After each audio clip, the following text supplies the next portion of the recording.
Hallis Hall has been quiet since OTAs ended, but we are not quiet. We not done. We are back. Like I told y'all last week, we back. We hitting the ground running for these next 6 weeks to give y'all some Bears content until they get back on the field. We're gonna talk about some training camp battles that we didn't get to finish last week.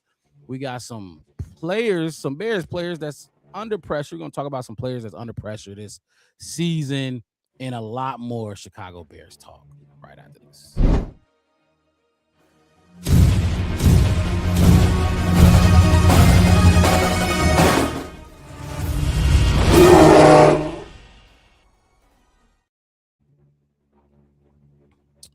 Right out the gate, right on Out the gate. time. My boy Ricky Mosby said, "What it do, fellas?" I'm shocked you ain't get on us for being a little late. We was like a couple minutes late today. Last week, I think you was on us because we was like 15 minutes late. But you know how we do. Better late than never. The Black Bear Podcast crew is back in the building. Like I said in the intro, it's been quiet at Hallis Hall. Ain't too much to talk about, but that's what we here for the Bears junkies.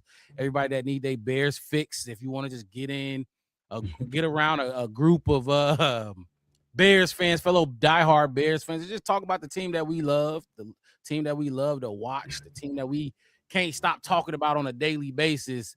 He said, I appreciate that, my boy.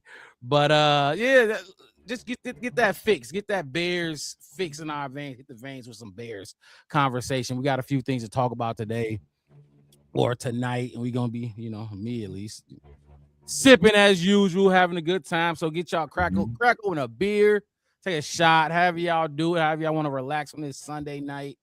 Before we get things rolling. I'm your host, Mark Rao, my co-host in the building, motherfucking Marcus Mixed It. What's Chef the West word?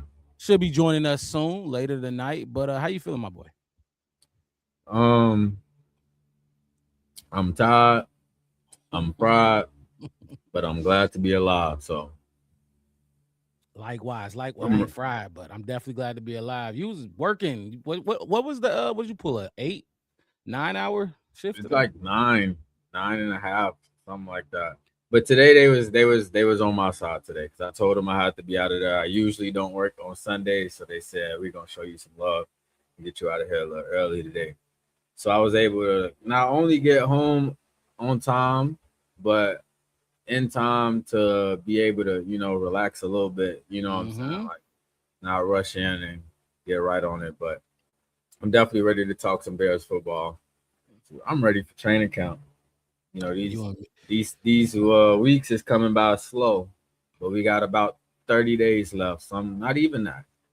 A little I bit less than that. think so the rookies report early, right? Rookies Yeah, come in early. yeah. Xavier Thomas, Logan Jones, Sam Roush, and all those boys. I think it's the 23rd for them, I'm about to look at it if right I'm now not because I know mistaken. Go. I think we was talking about it through the messages. Um, DJ Acevedo, my boy, appreciate you jumping in the chat. Like I said, look, I know it's Sunday night. Some people got to mhm. work tomorrow morning, but look, crack open a cold one, chill, relax. Let's talk some Bears football, talk some shit to each other in the meantime as well. Terry Smith said, "What's good, bro? What's good? Appreciate you jumping in the chat."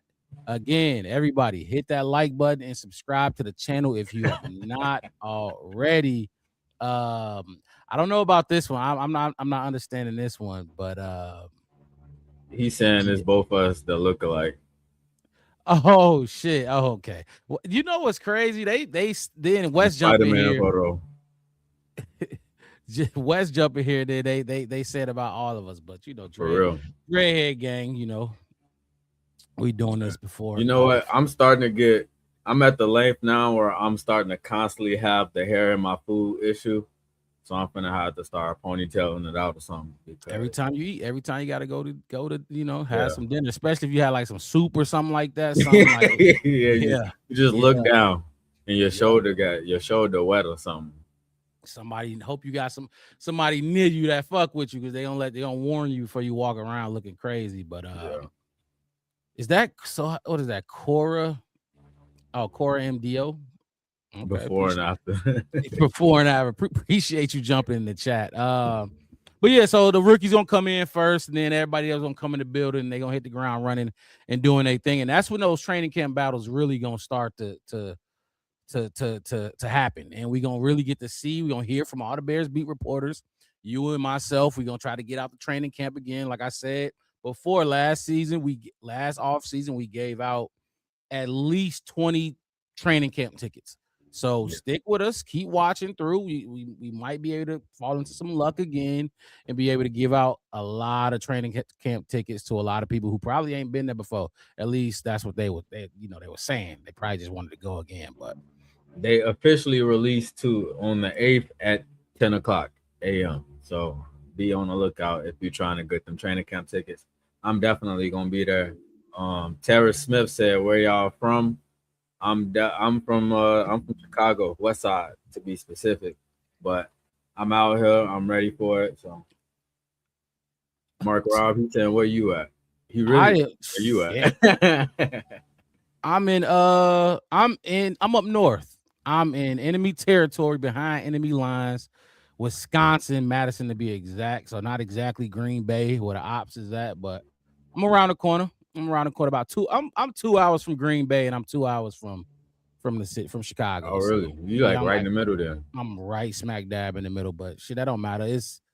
This is Packer country. You know what I'm saying? They everywhere. It's everybody who migrated from Chicago. You know, we repping the Bears right now. So, but it's Packers. It's green and gold all over the place. He said he in Georgia. Hey, shout out to you out down south. Hey, shout out what city? Georgia. What city? ATL or where you at? And then my boy Dan Tenna, my boy. We finna talk some good football tonight, man. Appreciate you jumping in. But yeah, we talk about training camp. I can't wait because that's when shit really matters. It's gonna start off like Gainesville. Okay, Gainesville, Atlanta. I think they live in Gainesville. I think I got some family that live there, or at least moved there from up here. I don't know, somewhere in Georgia. But they're gonna start light, but we all know Ben Johnson put them boys through the ringer last season. Remember, they was talking about how hard and intense those and physical, which is the main point, those training camp practices was last season. That's all we was hearing about. We had joint practices with the fucking Dolphins, and we heard about how they was crying. They had press conferences too, for they team. So they was talking about it in the pressers, in the Dolphins pressers, how physical and overly aggressive we was in our training camp practice. But it's like, dude, that's how the good teams practice. You see the difference in our seasons, right? You know what I mean? Dolphins had their season and we had ours. So you got to practice how you play. It's always going to be that way unless you like Cam Jordan or somebody, and it's like, all right, you get rest days and you don't got to show up until training. That's kind of like a highlight of what, not to be stereotypical, so to speak, but that's like a highlight of what they kind of speak about in terms of the culture in Miami. You know what I'm saying? Like, the Bears is a team that's in the early stages of creating their own culture and what the culture of this era of the Chicago Bears is actually going to be. And what happened after that basically is y'all kind of came out and essentially put a stamp on exactly the type of culture and the type of mindset that people have accused y'all of having up to this point. So I don't know about y'all, but like, we a month away from training camp, just putting pads on, not even real football yet, but the closest thing that we got to it, and we ready for it. So I don't even know how you can get to training camp, even joint practices, and not be in that type of mentality where you just, like you ready to go to work. So wait. What he said? Not trying to be. Terry Smith said you're not trying to be weird. What are you talking about? I don't know what he talking about. Let's get this one in real quick. You want to take that name? Actually, just take the chat. Let me share this around one more time. All right. Give me a look. Is that CSP? We gonna go with CSP. But CSP said, "What up, guys? Any news on Miller, the wide receiver? We signed. I haven't heard anything about him during OTAs. I'm from Niagara Falls, Canada. Go Bears." shout out to you from Ooh. all the way from Canada. You live like right near Niagara Falls. Like, you think it's expensive to live though? Like close to like a big tourist spot? I don't know, but yeah, I haven't heard anything about Miller specifically, but I Scotty, think he's that's talking kind about, of right? yeah. He's talking about Scotty Miller. I haven't heard anything specifically. Not since minicamp. Yeah, not since minicamp, When he but was he signed. showed out at minicamp at least. Mhm. But I think we definitely gonna be hearing some stuff when the pass come on. Which He gonna we kind of be actually, part of a receiver battle too. yep, I So was just about to bring that up. We talked about the wide receiver 3 training camp battle, and we really talked about Khalif, Xavion, Jade, and I'm missing one. Xavion, Khalif, Jade. That's probably and then add Scotty to the mix. Then, right. if you know what I mean.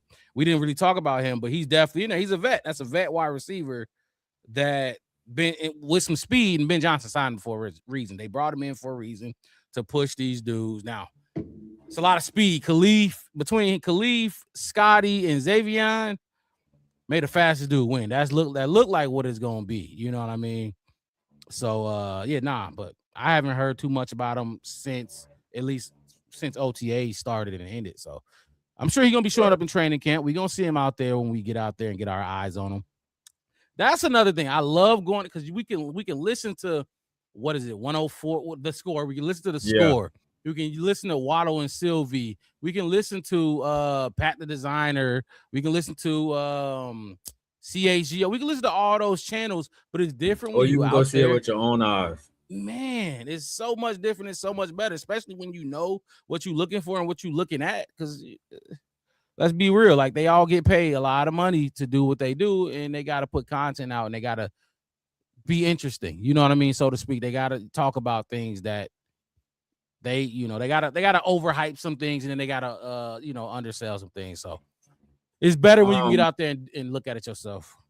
I'll say this though, when it comes to training camp, one thing that I am excited for is like going and taking my own notes, you know what I'm saying? And then being able to still go back and listen to them and kind of compare.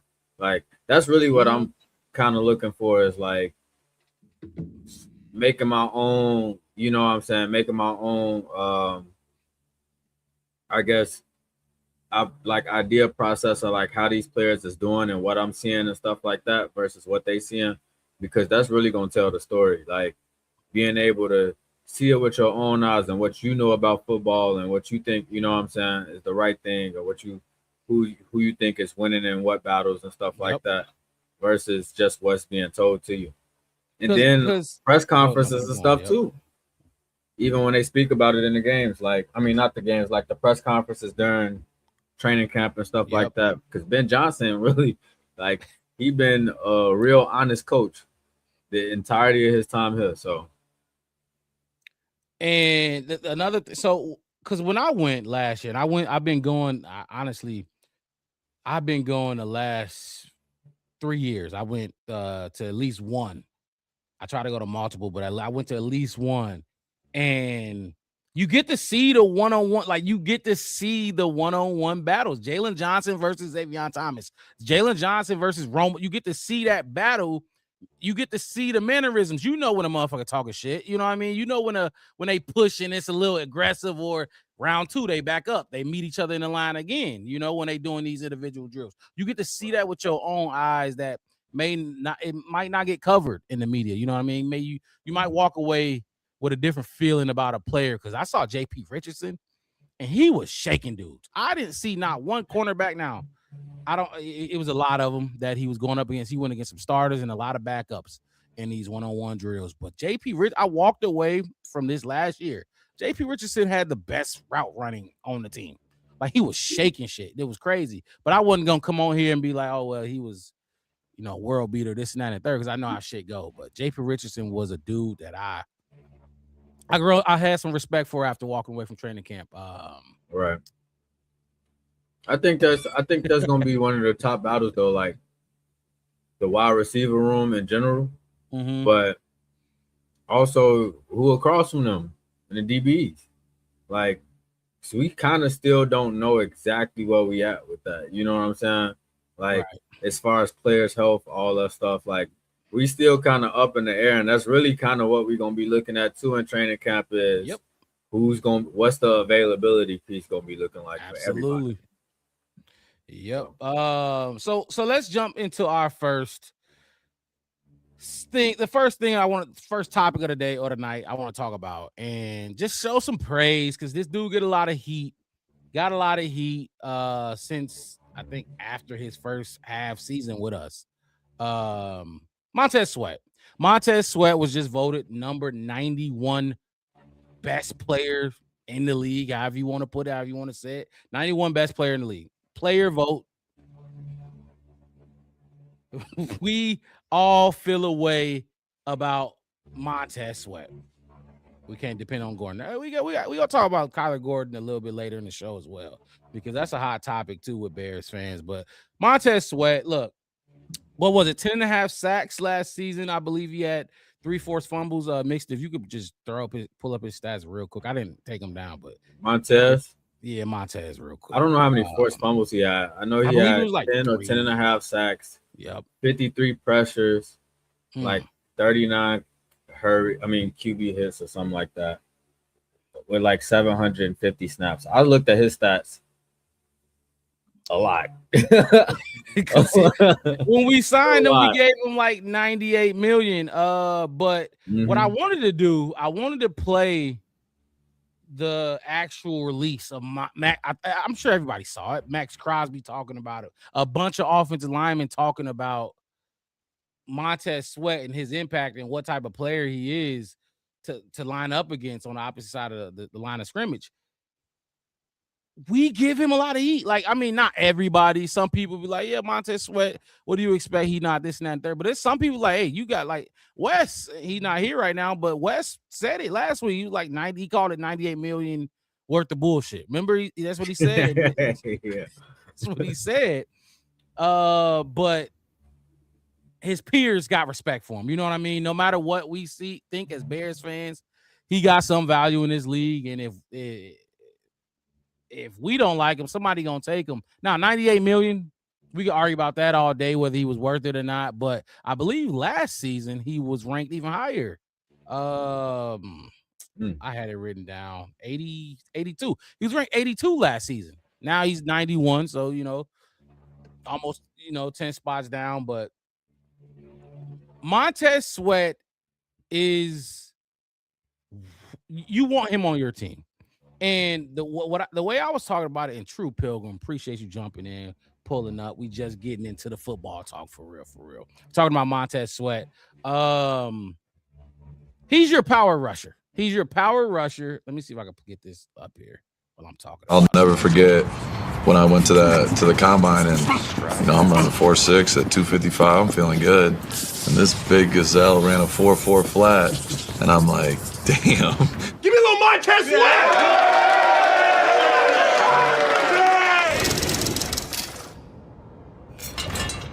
Montez, he's a hell of a player, man. He's a 2019 guy. You know what I mean? I definitely pay attention to all the guys that come out of my class. Montez, speed, length. Really good size, good length. And he uses it in his game, Takes advantage of it. He uses his long arms very well. He plays like a mummy, which is a good thing because his arms are always out and guys never can get on his body. One of the more freaky athlete type of guys. Those are the qualities you want in a defensive lineman, and I think he's got it. 10 years from now, people are going to look back and realize it was probably the best D-line class of all time. Some high praise from Montez Sweat's peers. Some of those dudes, offensive linemen, he's went up against throughout his years, and then one of them was one of his literal peers, and Max Crosby. Like I said, I'm sure y'all all heard it. Y'all all seen the clip that NFL Films released, but the dude is, especially for Dennis Allen, he's exactly what Dennis Allen wants. You got the big body. I think he's 6'6", the long arms that those dudes was just talking about. And True Pilgrim. I like this right here because he could be. He could be. He got the talent. He got the size.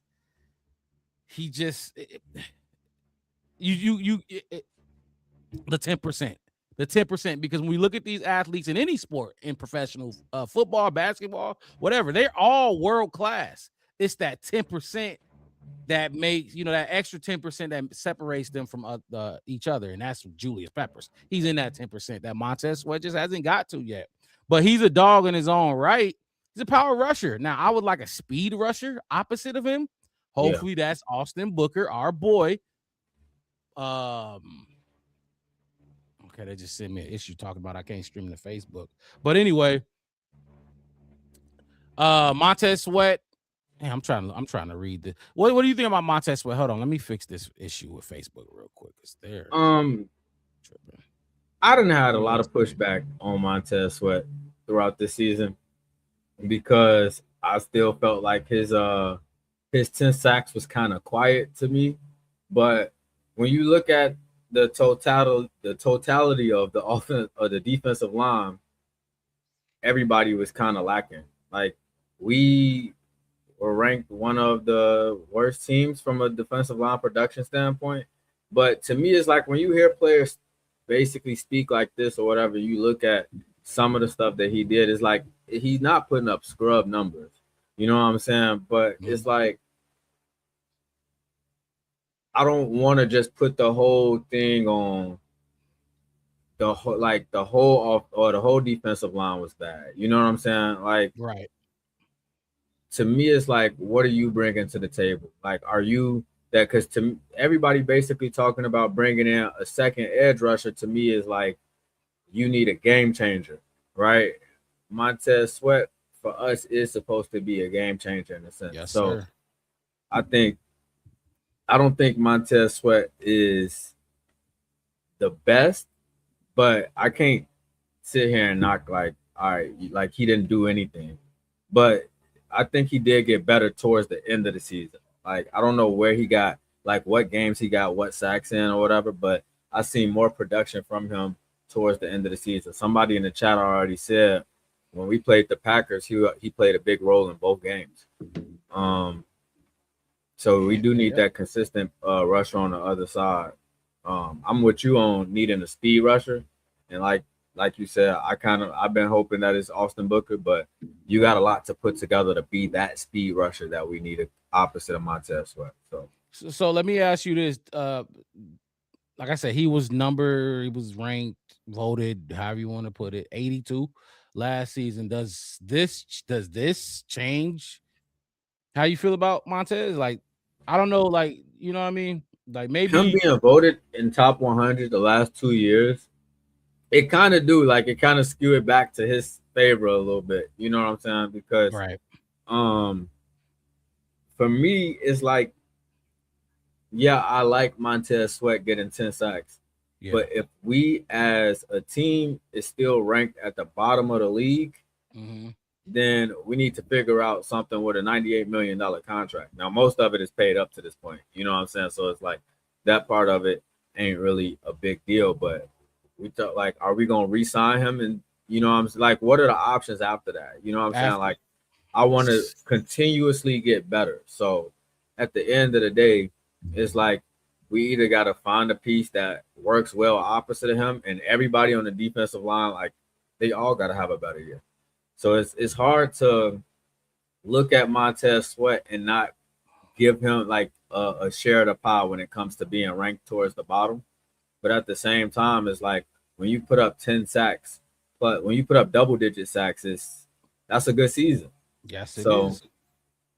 Like, I'm kind of on the fence about it, honestly. But just hearing that from a player perspective or whatever, it do kind of skew it back to his side. Like, maybe I don't know what I don't know. So exactly. No, and that's a good point. Maybe we like they in it and we not. And another thing for me about it is if he's 91, just imagine where some of these are like Colston Loveland. Imagine where he might be on this list. Imagine where Caleb might be on this list. Shit, we might even see you think we'll see Jalen Johnson on this list? I don't know. I know Jalen Johnson didn't have the greatest season, but like it's player voted and they know Jalen Johnson and they might still, be looking out for it. They homie. Shit, right. Maybe fucking who else might be on this list? You say what? Maybe I don't know. Maybe some people even think Nashawn or something because he got all them picks. Or Deshaun KB. might be KB on will the probably list. be on the list. KB better be on this list. If KB not on this list, it's gonna be very disappointing. Now I know he's not a Bear right now, but come on, man. If KB not on this list, that's gonna be crazy.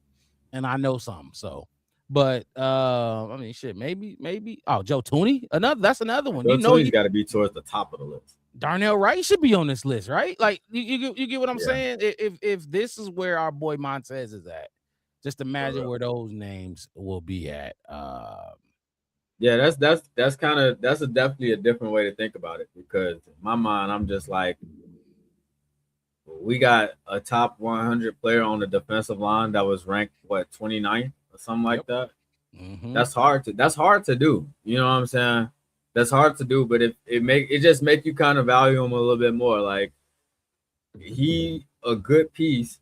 What else do we need to do? And that just so happens to be the one area of this team that we spent the least amount of dollars and cents on this past off season. So, which we gonna keep talking about it.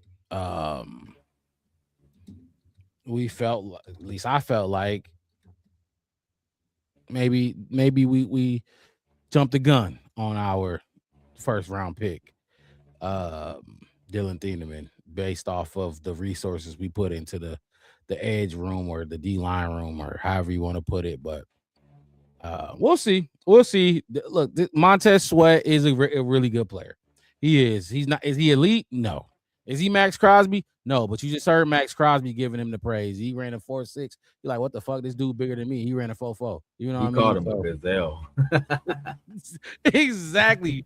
Big ass dude talking about a gazelle. That's crazy. That's high praise, though. That's high praise, because he didn't have to get on there and say that about Montez Sweat.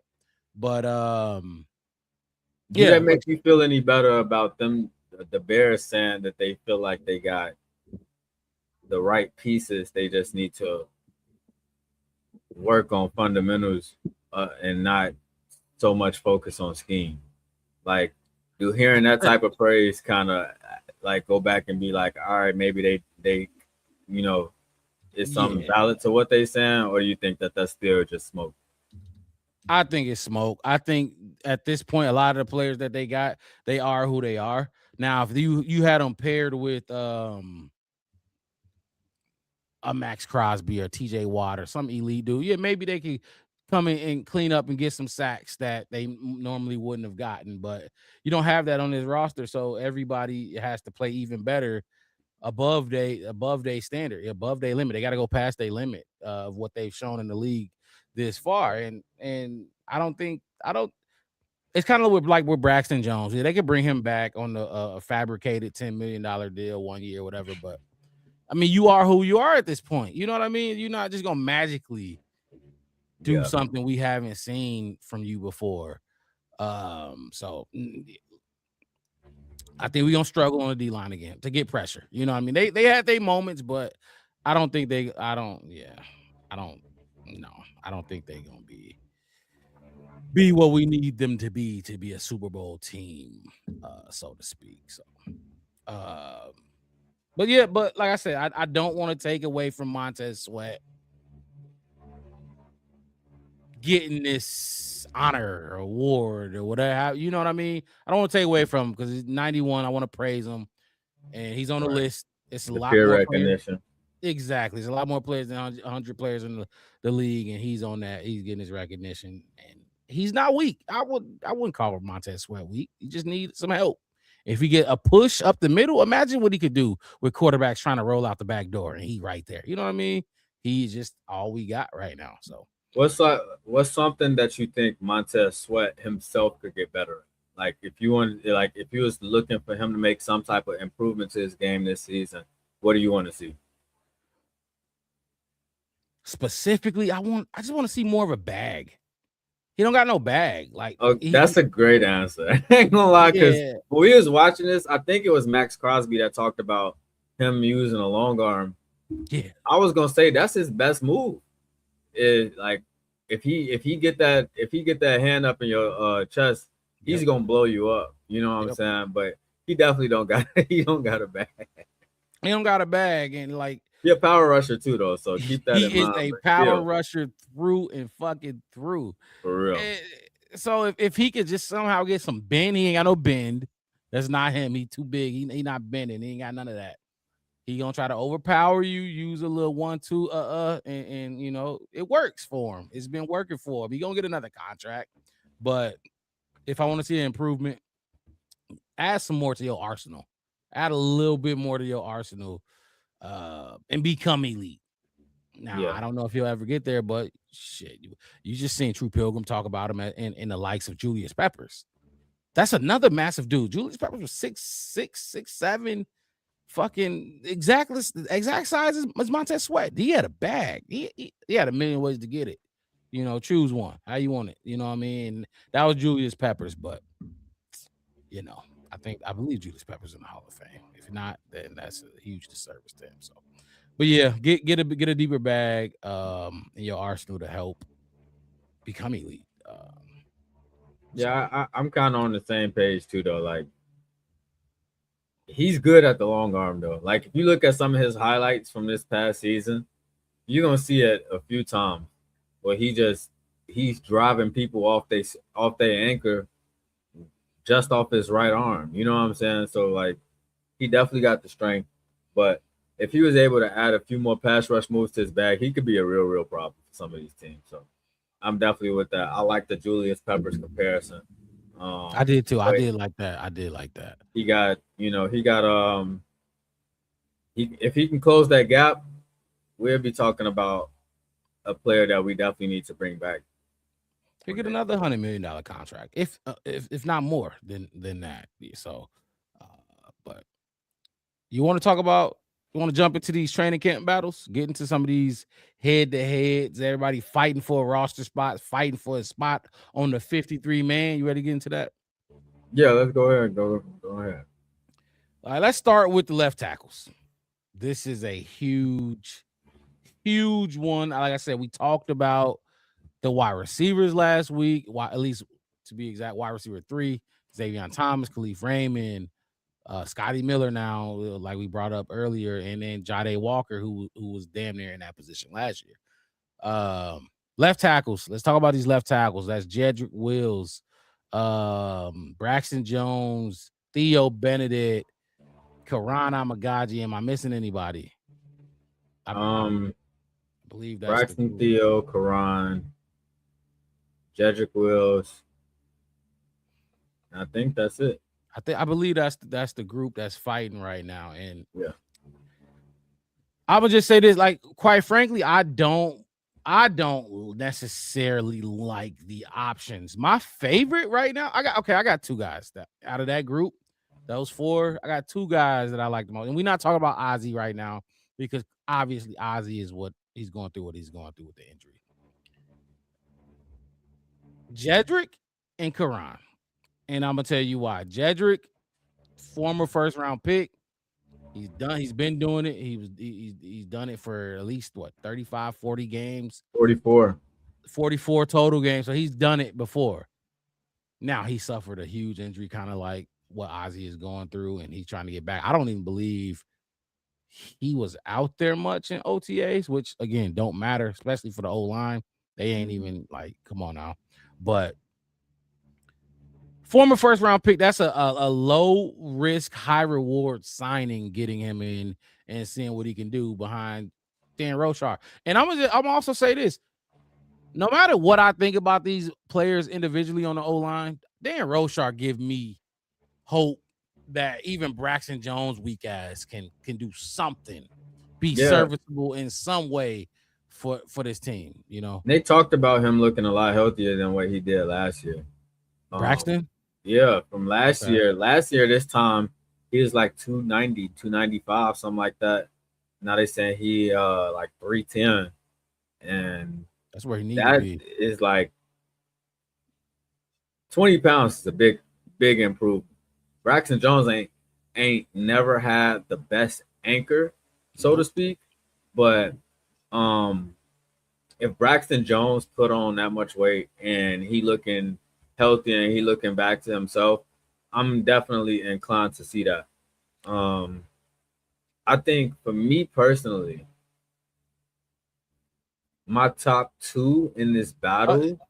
So my second was Quran, by the way. But you Oh know no, that right, Quran yeah. was Keep my going second. about Quran because I was about to ask you something about him, but I want you to finish what you were saying. So my second one is Quran, and that's because of his physical traits, his physical ability, and that's that's why Ryan Poles drafted a left tackle out of Yale. You know what I mean? He fits the bill. He looks the part, and hopefully, like, you just hope something clicks. He was drafted injured. He was injured since he's been here. So you hope something clicks in his brain. And I believe Dan Roshar even mentioned it. I wish I had the clip, but Dan Roshar mentioned it specifically. Like, Quran is the most physically gifted one in the room.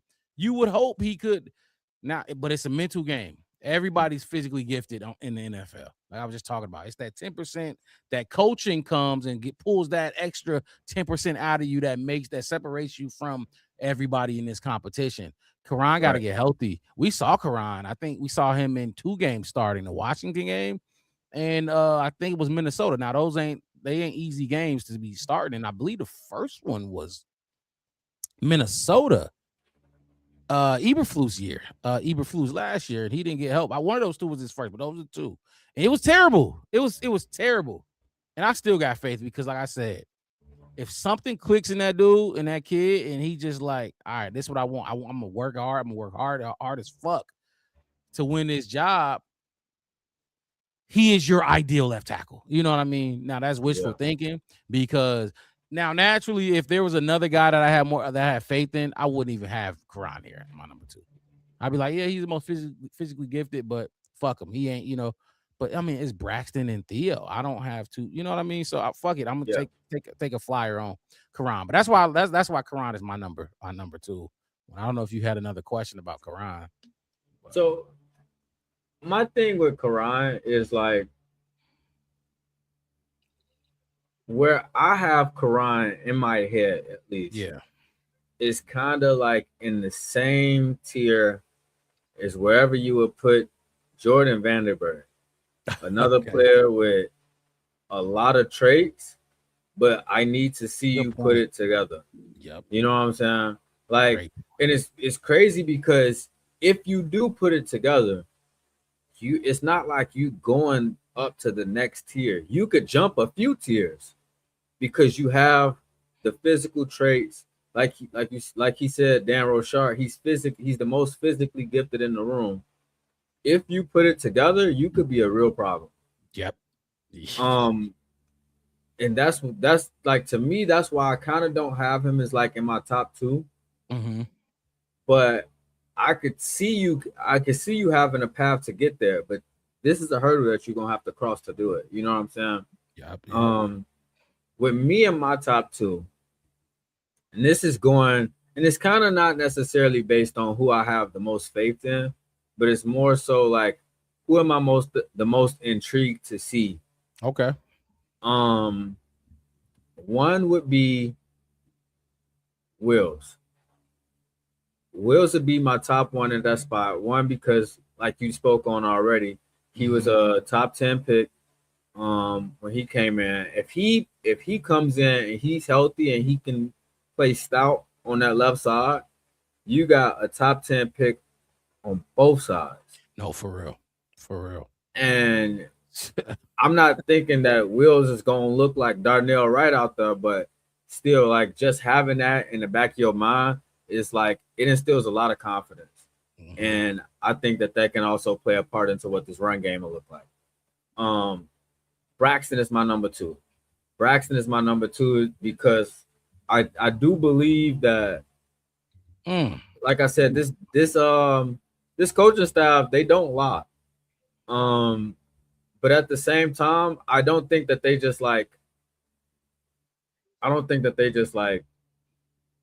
telling everything. You know what I'm saying? Like Braxton Jones, like I said, him putting that weight on, especially with Braxton Jones' strong suit being in the run game, that's what I'm kind of intrigued to see. Like, can you move and can you use that weight, get up to second level? Can you help create some big runs in this offense? Because I think DeAndre Swift and Kyle Monangai, while I like the group, they are a group that's going to definitely be predicated by the offensive line play, not just based off of them just being able to break away crazy plays. So I think those are my top two. But like I said about Carando, I think he can get there. But what you show in training camp is really gonna tell the story for him. It is definitely gonna tell the story, and he kind of got that shit that not exactly. It's a little worse, honestly, than Kyler. But you got to stay healthy. You got to be healthy. Like that's Carano, the 3rd round pick. Who's if he don't get it together and show some form of health, and then so he got to show he can be healthy, and then he got to show that he can do and be serviceable, right? When he's healthy, you know what I mean. He got a little bit to get through, but Braxton, oh my gosh, look, this is my thing with Braxton. I think Braxton, because like he's back now and he's healthy or healthier. I took a picture at training camp of his leg, and I just knew that was bad. It was real bad. It looked like he ain't, he couldn't walk on that thing for months, and let alone train on that thing for months. It was bad. But he won a starting job last year. Remember, he came out there and played until the Raider game, and they pulled him out, and then put Theo in, and then it was Theo and Ozzie in, and all that. Yeah. But he wasn't always hurt. That's my thing with Braxton. He wasn't always hurt. He was healthy at first, and I still didn't like Braxton when he was healthy. Now, was he serviceable? Could we get by for a 5th round pick? Yes, Braxton can have a job in this league as a 4th or 5th round pick, but I believe he should be a swing tackle and a great backup tackle for you. Now, as a starter, I just think he's limited. I don't think he'll be able. I don't want to say be able to hang with Micah and Myles Garrett or Matt, that because like who really can? Even the best left tackles can't. But a rookie Jared Verse, I need you to put him in his place. Give me one time where you show him that he like, all right, welcome to the league, young boy. You know what I mean? He gonna get you sometimes. That's a talent. Jared Verse is a talent. But show me something. I shouldn't see all of these no-name dudes on your side just constantly bull rushing you or getting by you and pressuring my young quarterback at the time, Caleb Woods. That's where that. Yeah. Come on now, I didn't like that with Caleb being a rookie and he's put in that situation. But Braxton won the job. They took it from him, so which puzzled me because I'm like, okay, he showed you who he was. Now maybe they said, oh yeah, he was hurt, so we're gonna bring him back, but.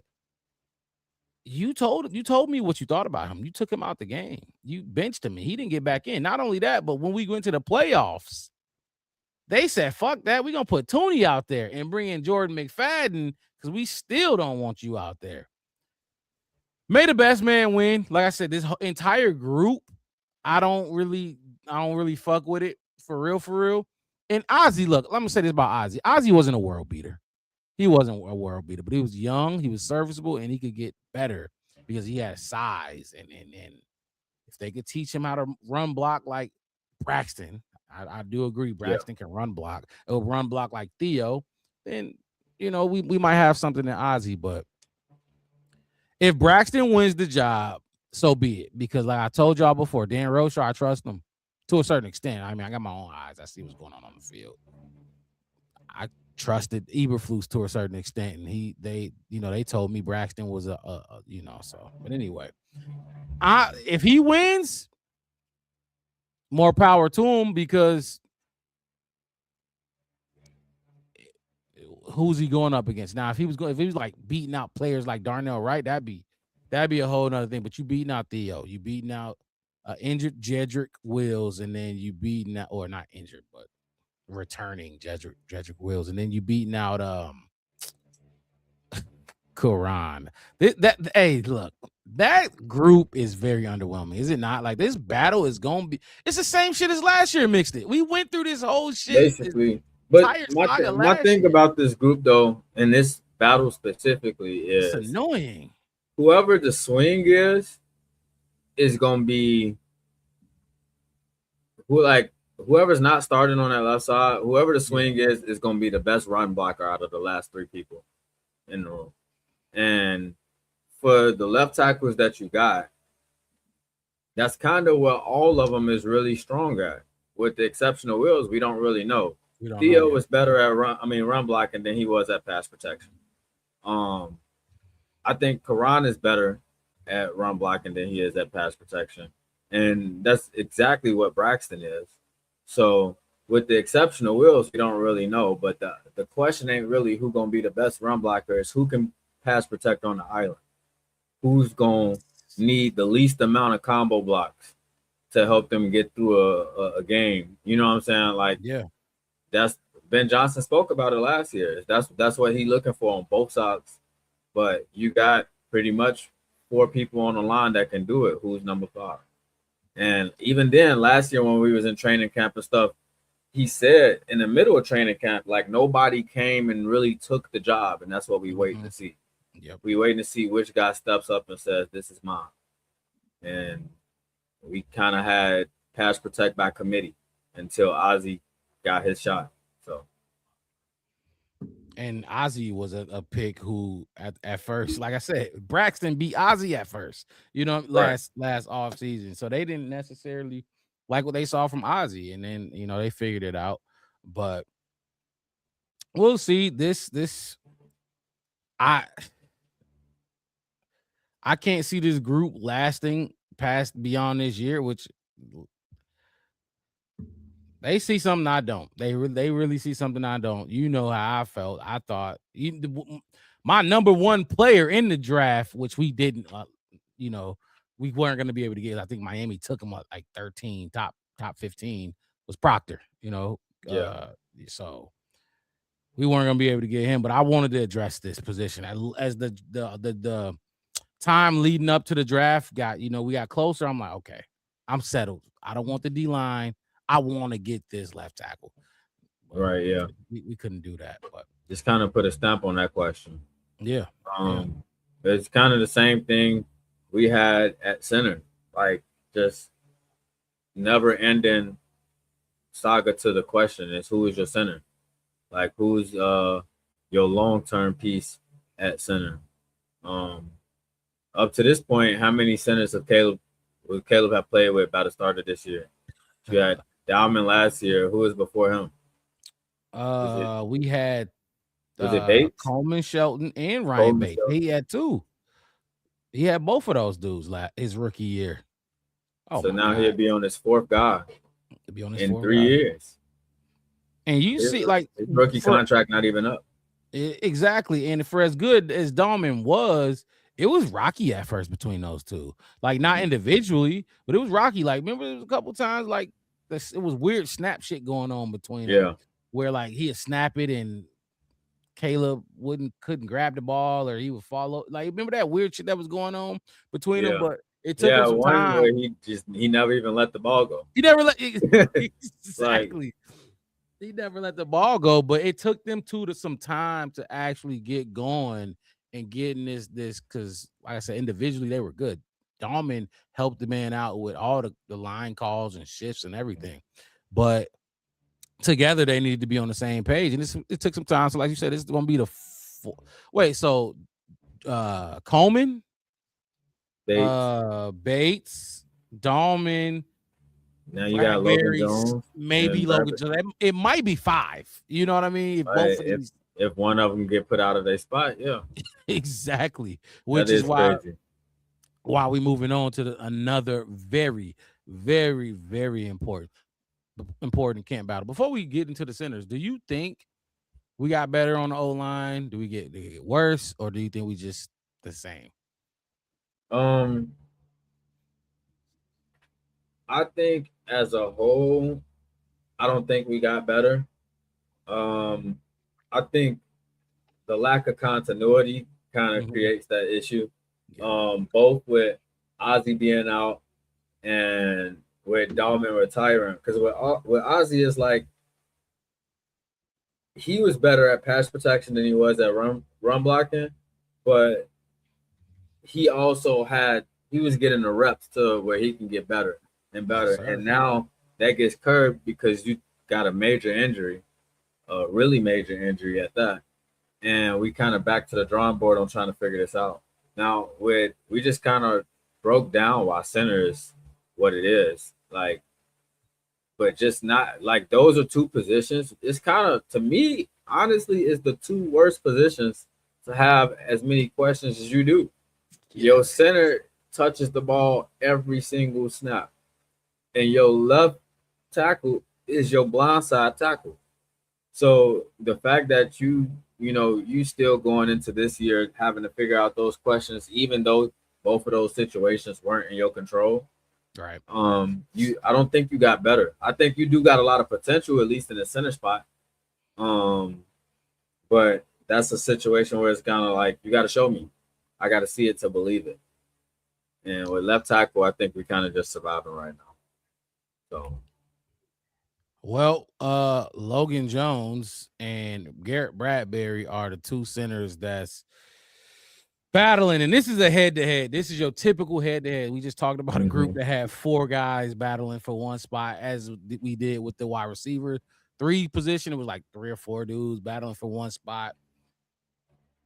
This is a head-to-head. This is your typical old grizzled vet who knows the system or knows this and that, and the third got the knowledge of the NFL game versus a young whippersnapper.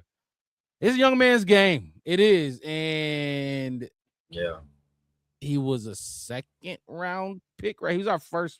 Logan Jones was second second. round. Yeah, he was the first, 2. second round. Not that is not a pick to sniff at. You know what I mean? He got a hell of a background too.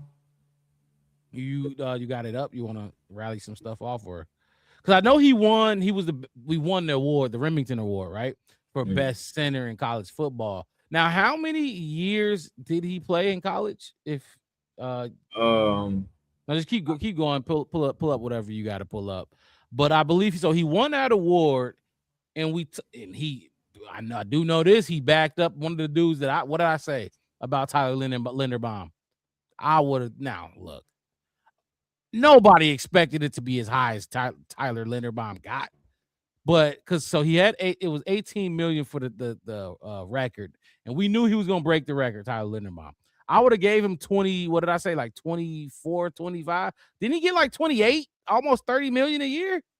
Now that's different. But I would have paid Tyler Linderbaum, who Logan Jones replaced at Iowa. No small. Those are not small shoes to fill. Easy shoes to fill. He filled them, and he did it well, and was named the best center in college football. Now, Garrett Bradbury coming from Minnesota, he was drafted in Minnesota and then played on the Super Bowl appearing Patriots. A lot of people want to try to blame some of the offensive line woes against the Seahawks against him, but look, and I think I still got the clip. I might let me try to find the clip, but he played 4 years. Where he played every game. Well, he was on the team for 5 years. He played one game his freshman year, and then he had 4 years that he played after that. And he played every game since then. So since his sophomore year, he hasn't missed a game. He got the Remington Award and All-American or whatever. So like I said, it's your classic. Like, so pick what do you want? So you would think they're gonna start with the older guy, and this is Logan Jones right here. You would think they would start with the older guy, and maybe move on to the young bull if he can actually beat out the older guy and Garrett Bradbury. But do you keep him on the sidelines, or do you want to give him those reps? Do you want to give him those first team reps so you can push him and nudge him into taking that starting spot from Garrett Bradbury? $5 million deal ain't nothing. That's nothing in the NFL these days. Do you want to groom your center of the future, or do you want to keep Caleb, let him work with one center all year, or do you not give a fuck about that? You know what I mean? In my opinion, where I would go with this. Now, obviously, it matters who performs better in training camp. That's why this is a training camp battle. And I think I talked about it last week, I believe. Correct me if I'm wrong. This was my most important battle, I believe. I think I said this was my most important battle. This is and you're gonna hear from the Bears beat reporters that's at camp. they gonna have all eyes on this because if he can take that job right away, that's gonna be huge because that lets you know he's ready. Now you're gonna have your That's center. really the best case scenario for your quarterback situation too, because you want Caleb and him to build that chemistry as soon as possible. Sir.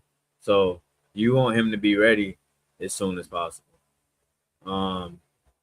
If Jedrick Wills is the better one in training camp, then I mean not Jedrick Wills, Garrett Bradbury. Garrett, yeah, I got If he's the better one in training camp, then you obviously you start him.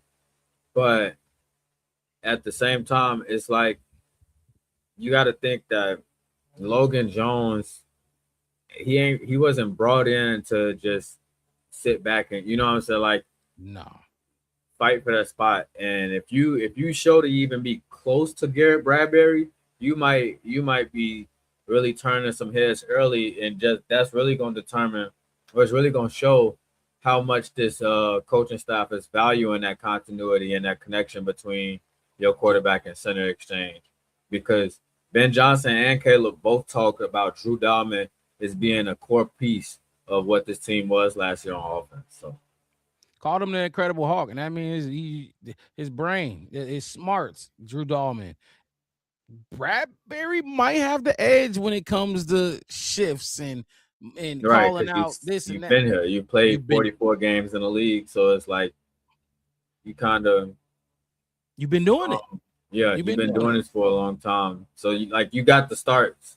You got the starts, and you coming from a team that just made it to the Super Bowl. So you've seen enough, and you've won at a high enough clip to, to kind of have a foot in the door with this competition already. And another thing that Bradbury got going, like you just talked about, the long run he made with New England. It was a young quarterback, as it like exactly, the one that we got here is another young quarterback that okay, bad. It's a young quarterback. I'm gonna have to do more than I would if I was blocking for Sam Darnold in Minnesota like he was. You know what I mean? Or blocking for Kirk Cousins in Minnesota like he was. You know what I mean? So he went to New England. He got that experience of doing it for a younger guy who may miss some protections. So you got to step in and shift some of those protections for him. Like you said, though, the best scenario is Logan Jones. Logan Jones getting that star job and winning it, because you mentioned it briefly. If they're close, you know who winning that? Logan Jones. If they're close, why would you go with the older guy? You know what I mean? If they're close, fuck it. I might as well put the young dude in there to get some experience, get the experience that Bradbury got.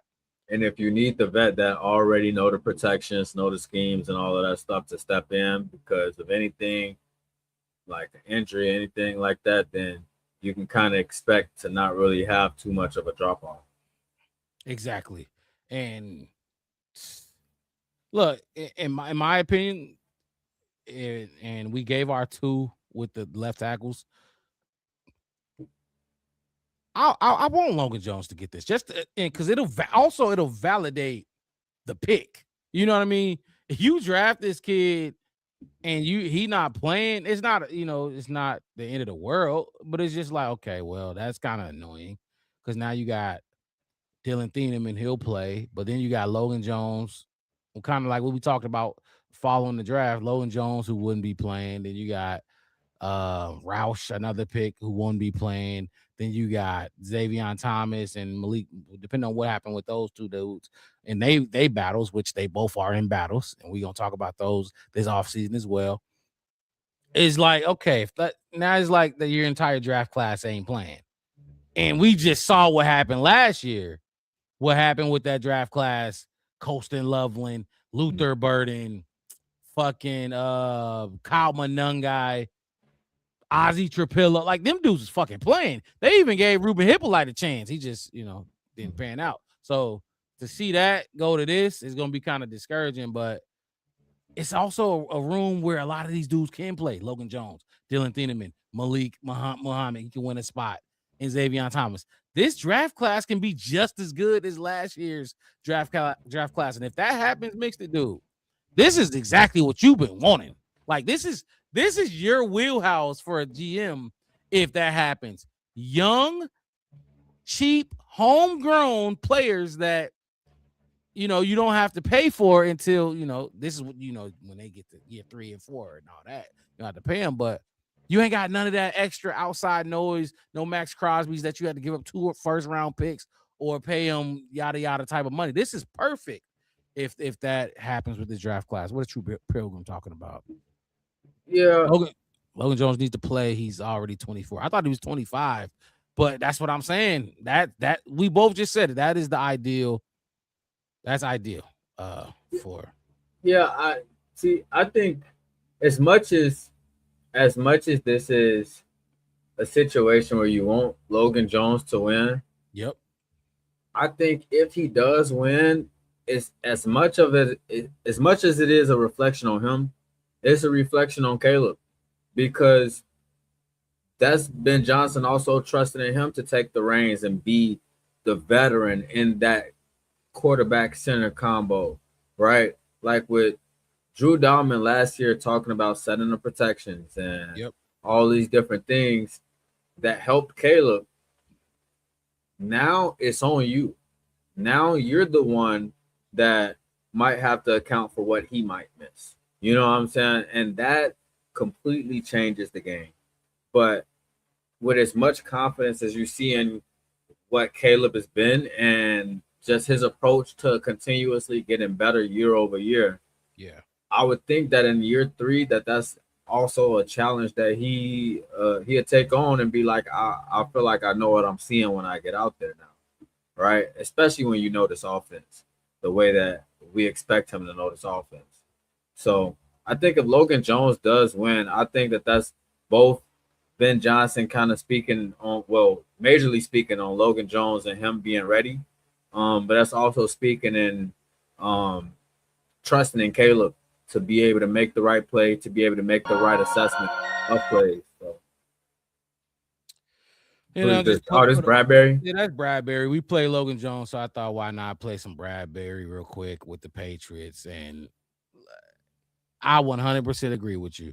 Now, so it's like it comes with the smarts, the brain, which you got to be smart. And I think Ben Johnson weighs being smart in his offense very heavy. You got to be smart, and then you got to be able to do the job when you out there.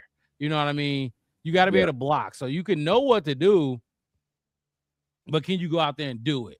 So that's going to be 2 elements we looking at with these centers. And from everything I've heard about Logan Jones, he's a smart center. Garrett Bradbury's a smart center. So who's going to be able to go out there and do the job? You know what I mean? Do the job the best. And if they do go with Logan Jones, like you said, that's going to put more on Caleb. Well, I mean, they can do it together, but Caleb Williams is going to have to make the leap. Not going to have to, but the leap that we keep talking about with Caleb Williams going into year 3, it's crazy that he's only just 2 years. Yeah. Year 3, we would all love to see it. Ben Johnson would love to see it. The fans would love to see it. And shit, if Logan Jones win that job, he would love to see it because that motherfucker gonna wipe sweat off his forehead. Like, okay, less on my plate. You know what I mean? And I like this. He got all the potential. And that, but like I said, it just would be better for him to start, because if he don't, it's a lot of annoying feelings that's gonna come from that. Not just him not starting, but it's like, okay, 2nd round pick, gonna take a red shirt year. Okay, we'll see him next year. He's already 24, 25. So we're going to see him make his first start in the NFL when he's 26 years old, which that don't matter. You know, Joe Tooney out there doing his thing, and he got like 3-4 good more years in him. So, yeah.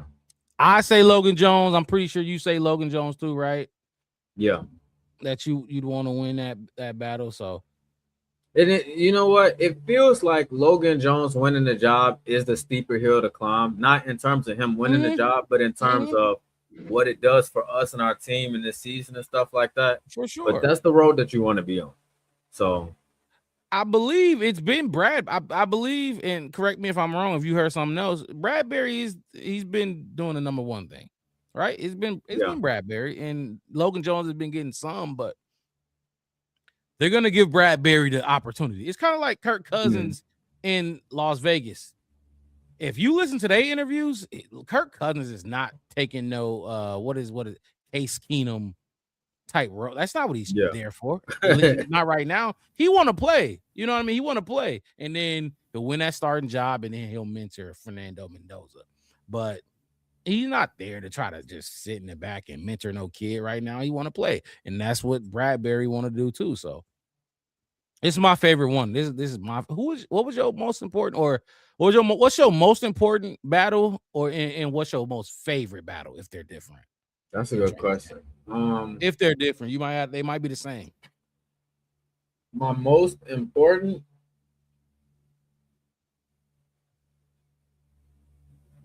I think my most important is left tackle. Okay. I can get with my that for sure. Favorite. Jedrick Wills. Like, if you just tuning in right now, first of all, if you just tuning in right now to the Black Bear Podcast, hit that like button and subscribe to the channel if you have not already. We're talking about training camp battles right now. We gave our boy Montez Sweat his praise earlier that he deserves, no matter what people think about that. That's what we do. Like, I didn't like DJ Moore. When he got his contract with the Bears, we praised him on this channel because it's like, okay, like he's still one of ours. You know what I mean? But hit the like button, subscribe to the channel, the Black Bear Podcast. One word, no spaces. I'm your host, Mark Rowell, with my co-host in the building, Marcus motherfucking Mixed. I almost said Chef West. I'm so used to saying Chef West to the right of me, but my bad.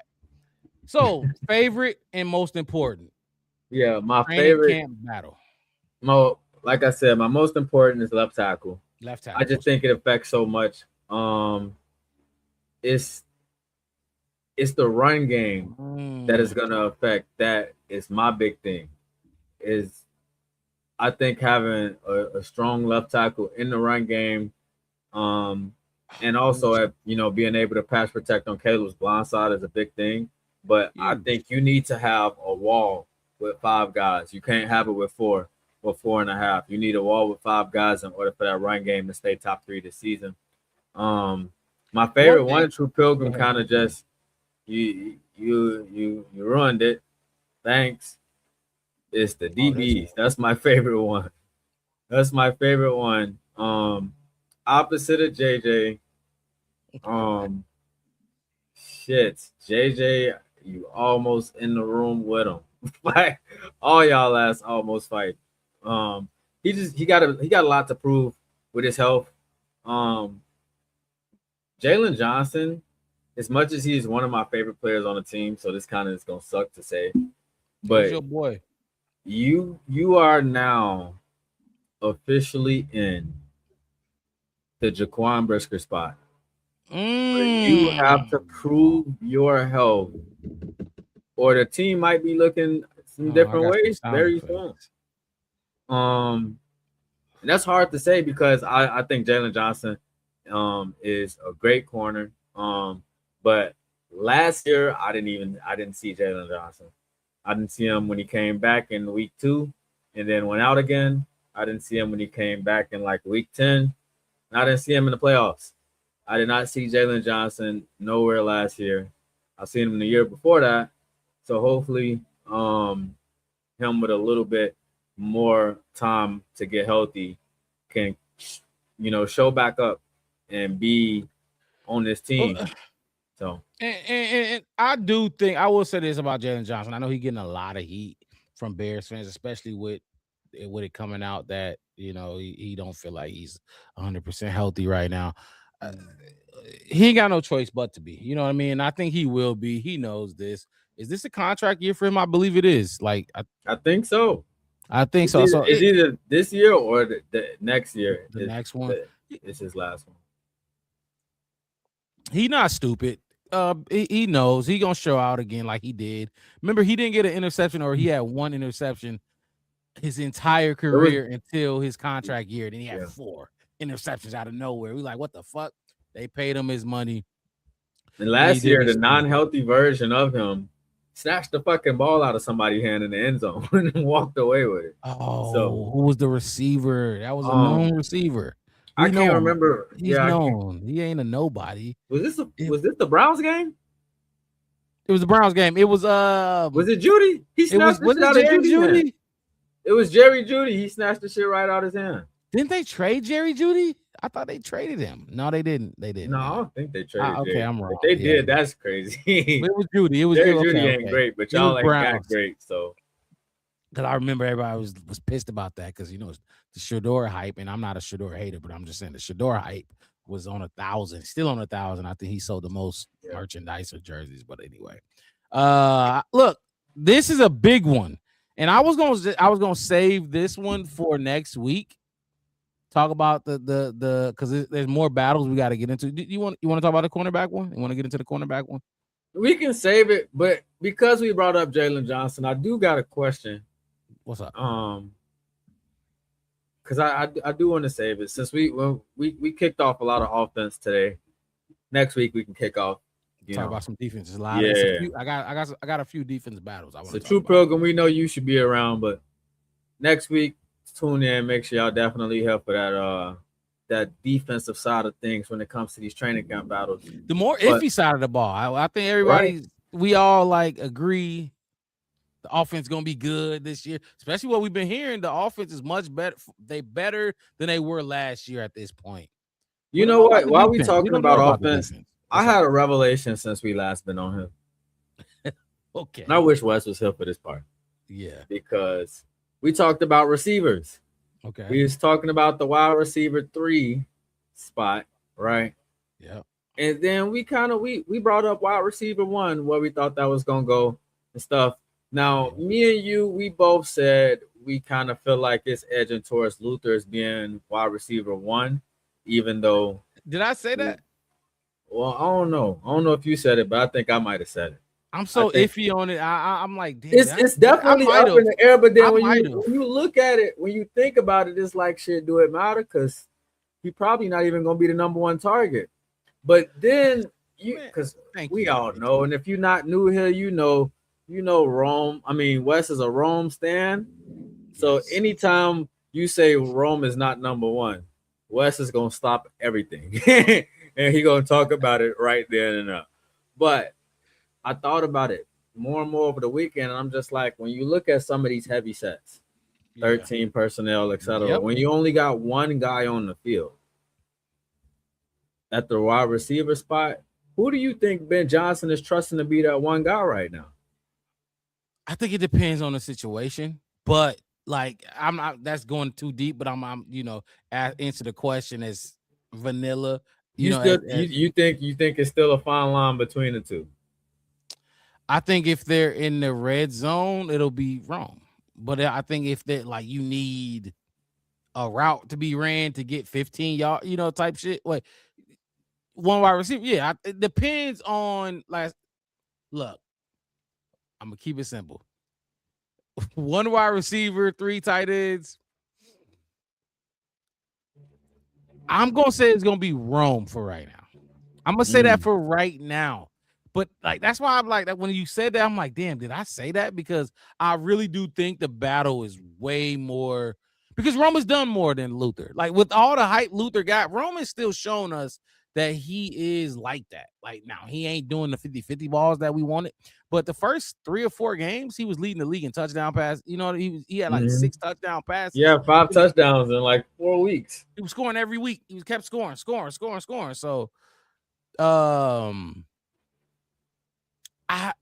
will say Rome right now. And even when we talk about look, when a lot of people talk about who the number 1 wide receiver, this is why I don't even go there because I'm with him. I will keep Rome at number 1 right now. Like Luther, take it. When you take it, we gonna know. It ain't gonna be no skepticism. You know what I mean?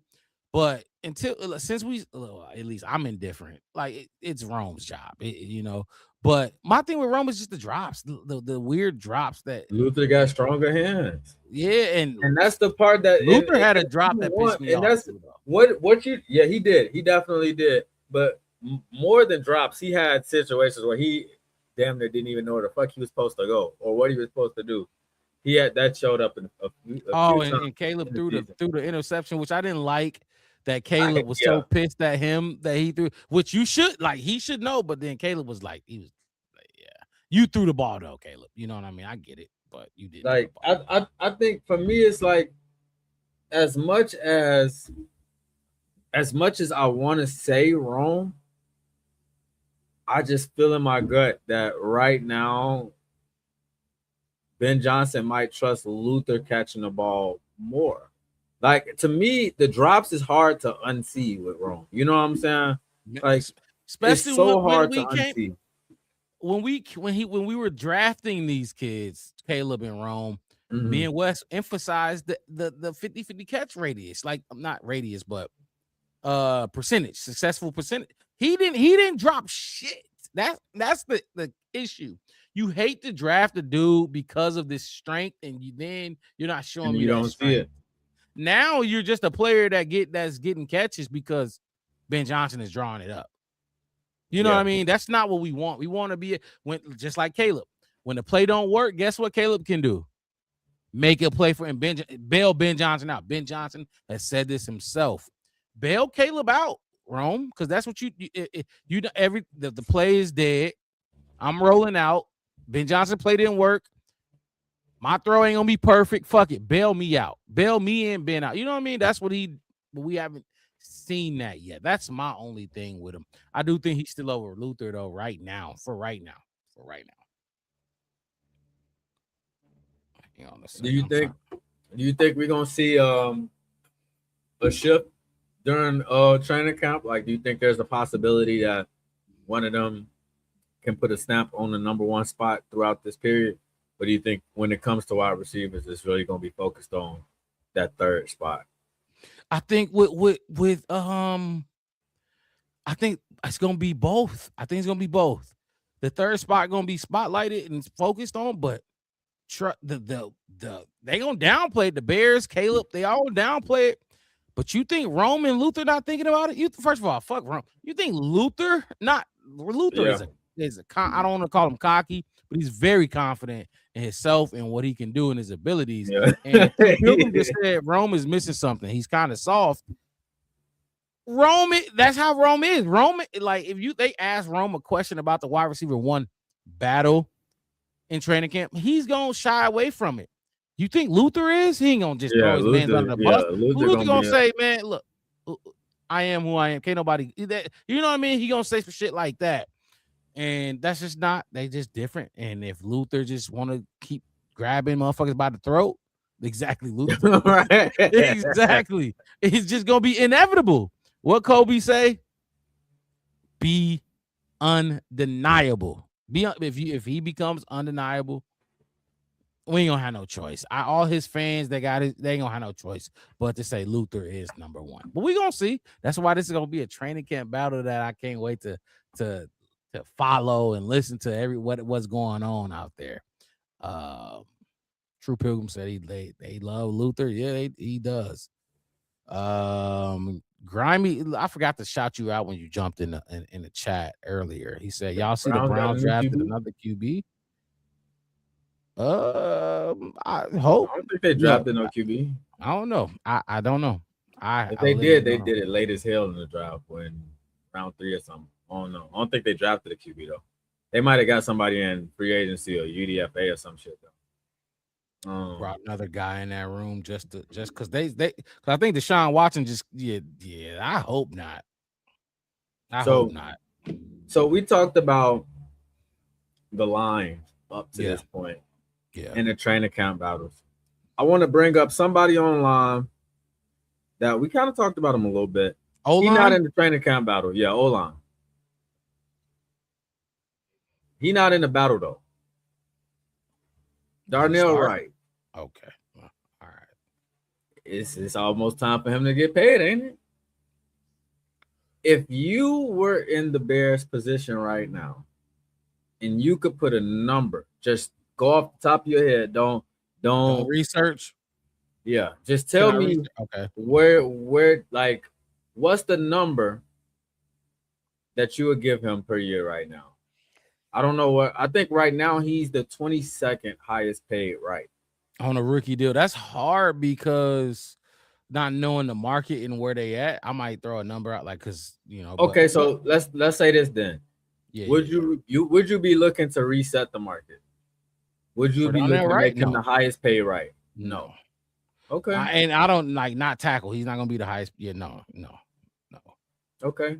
No, he's not that. He's really good in the run game. We run his way a lot. Like we run his way ton. a fucking shit ton, and it's not even. He had a ton of clips. Like he had like 6 minutes of highlights of him just putting people on their shit. And remember we talked about, and I'm not comparing the two, but remember I talked about like Braxton Jones doing something to Jared Verse, like sunning him at one point. You think Darnell Wright wasn't gonna sun him at one point at some point? You know what I mean? He like it's Jared Verse. He's a good talent. He would have got him too. But you think he wasn't going like, come on, man. We saw what he did to a lot of dudes. We saw what he did to the Giants dude who was leading the league in sacks at one point. What the fuck? Banks? No, it's not. It's not Banks. Tibbs, K-Tibbs. Not Tibbs. It was the other Burns. Brian Burns. Oh, yeah, I remember he that shit looked like stood AI over when he did it. Yeah, exactly. Yeah. But Darnell Wright does have his warts and his shortcomings in the pass game. He got to get better in pass blocking, pass protection. He does. I can't reset the market. If you got another question for me where it's like, okay, would you? I'm looking at right now and I'm about to pull it up. True Pilgrim said he getting at least 20 million a year. I've seen some sources kind of float that number around, but I'm gonna pull up real quick. This is what is the contracts for the top 10 highest paid. All right, I'm gonna zoom in right so I can't see the chat. So, oh my bad. No, you know what? You good. You're good. I'm just okay. I can't see the chat. So if True Pilgrim say something else, just put it up because I'm So right now, this is the top 10 people at his position. Darnell Wright is split off at the bottom, but Darnell is 22. Like you said, he on his rookie deal. Yep. Top right now is Tristan Wirfs, and he making 28.1, like 28.1. Penei Sewell making 28 flat. The next few people is making 25, 22s. The lowest person on this list is making 15. So that's a drop off. But from what True Pilgrim's saying, he'll be like right here in the middle, 5th or 6th highest paid right tackle if he's getting about 20 million a year. He'll be exactly where Zach Tom. He'll be in this range. Titus Howard, Zach Tom, and Taylor Moton, Brian O'Neill. What is that? Spencer Brown. He'll be in Spencer Brown, but see now you're getting into those dudes got paid because of the shortage of left tackle or right of tackles. I'm just saying they got paid because of the shortage. Like True Pilgrim is saying, Sewell is the only one I would take over him. I wouldn't go that far. I would take Tristan Wirfs. Tristan Wirfs is a dog. He's really fucking good. They moved him to the left. He was a right tackle. They moved him to the left instantly. And he's working wonders. And then Lane Johnson is old, so it's like, duh, you know what I mean? Because it's like the Caleb, was you gonna take Caleb or Matthew Stafford or an old quarterback type shit? But Darnell Wright is up. Okay, I'll get my list right now off this: Tristan Wirfs, Penei Sewell, Lane Johnson, and Darnell Wright. Okay. I'm not mad at that. But Zach Tom ain't no punk, and neither I don't know Titus Howard, but I know Zach Tom ain't no punk. Titus Howard may be good, but so he'll be he might get over 20. He'll be like 22. Yeah, he 23? might. He might get 25 because of how the market is moving. Exactly. You know how this shit go. So put him above Lane Johnson, but below Penei and Tristan Wirfs. He might tie Penei Sewell, don't mix it. So what's Penei? Oh, at 28? Yeah, he might. 28 is optimistic. So okay, so the range what we talking about is like because I don't see the Bear. Oh, that's the max right there, the highest right there. So he's gonna be from 28 to 20. I can't see him getting 20. I can't see him getting 20 after looking at this list. I can't see him. Is this right tackles or this all the tackles? This is right. They actually have right and left split up, which I thought was very interesting. Left too, because I don't. Let me see if I can get the left. Yeah, because I feel like this is just right because Penei will probably moving to the left this year, but I just want to see the numbers and maybe just type in like top 10 highest paid left tackles. So I'm gonna pull it up real quick. But what I'm gonna do Yeah. is I'm gonna pause my camera because I think last time I was having them issues because I had too much stuff up with the new camera. I think it'd be taken up. Not take myself off the screen. I'm gonna pause my camera and then I'm gonna share my screen real quick. Because I do got the other side. This is over the cap, by the way. Hold on. Over the cap got too many ads. Let me zoom in though. They definitely do. Yeah, do your thing, get it together. And like I said, this is right tackle, and I don't want to be. It's not really being picky. I just want to see what they're getting paid over there because I don't think right. I think the right tackles, like, there's no. You're not. Maybe if you're a top left tackle, but right now in the league, if you're a tackle, you're a tackle, and you could be. You know what I mean? So this is the other side. Laramie Tunsil is number 1 with 30.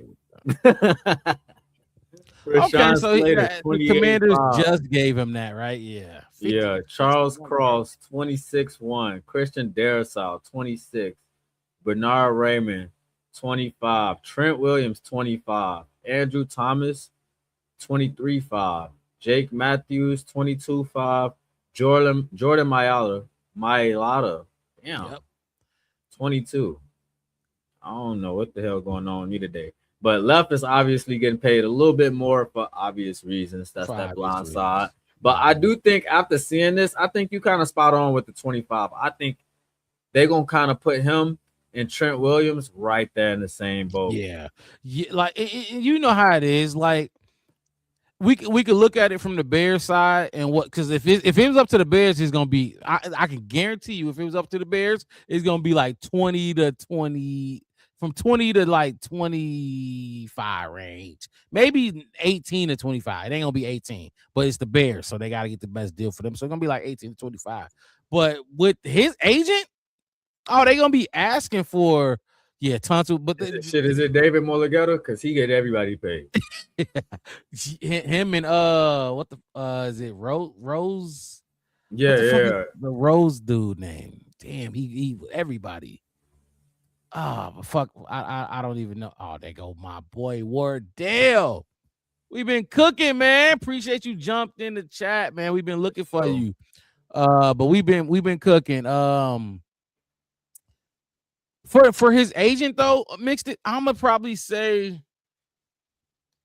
golly, they gonna be. He's young. Like, what's his age? He's 25, 24. Darnell, yeah, like he's still younger. Yeah. And you see all those dudes, 32, 27, 26, 27, 29, 38. He's gonna be younger than all those dudes.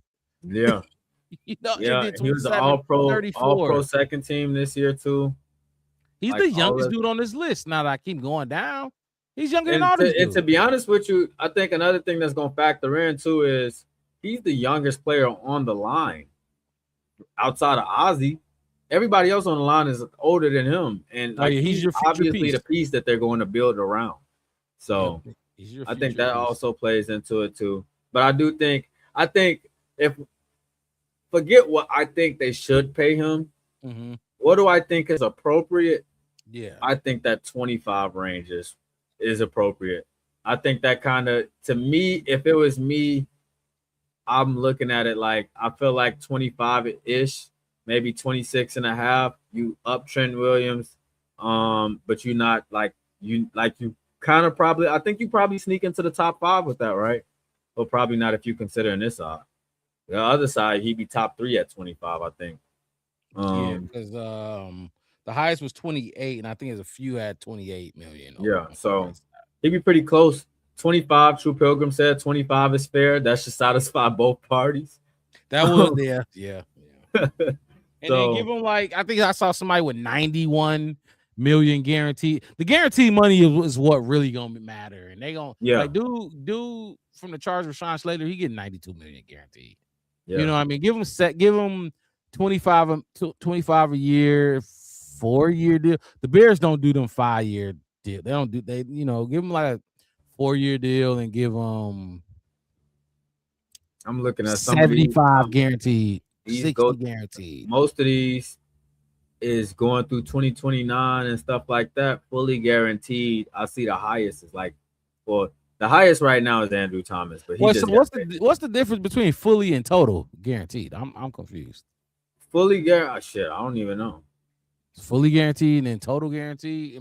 I didn't even see it. I didn't even see that. I was looking at these last two right here. See, I was looking at total at first, but like Maybe the fully Oh. guaranteed is not including incentives, and signing shit like bonus that. or something. Or probably that too. Okay. Wardell said, "I know Trent Williams. His daughter goes to my school." Wardell, you in San Francisco? Gotta be if he Usually if they That's in the what's up, chat man. this late, they be on We they seen be out somebody there. from Canada. We seen somebody from Georgia. He all the way on the West Coast. That's what's up, B. That's Spreading where out a little bit. J2K out there, Bear yeah? Truth out there. Yeah. Mhm. That's what's up. Yeah, because we we do these 8 o'clock, 8:30 start times. Yeah. So where we at, especially on a Sunday, our people, the Bears fans who in Chicago or Wisconsin or the Midwest, they it's a little late. Well, True Pilgrim, you East Coast, is that Eastern time still? That's Eastern. That's the DMV area, right? All right.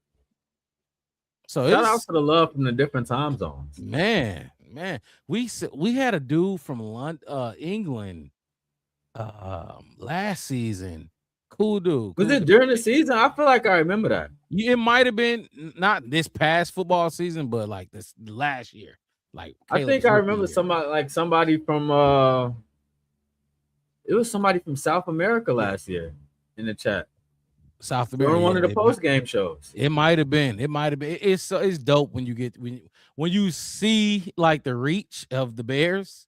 And then not only the Bears, then give us some credit. The podcast it's dope, and it's cool to see dudes like True Pilgrim and Wardell jumping in when it's late. You is late, Wardell. You are late, so keep pressing this damn button.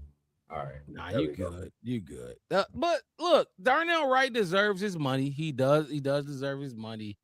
Okay, not the DMV, but close. My bad. You probably get that a lot though, because when you say Virginia, you probably get that a lot. Wardell said, "I am late."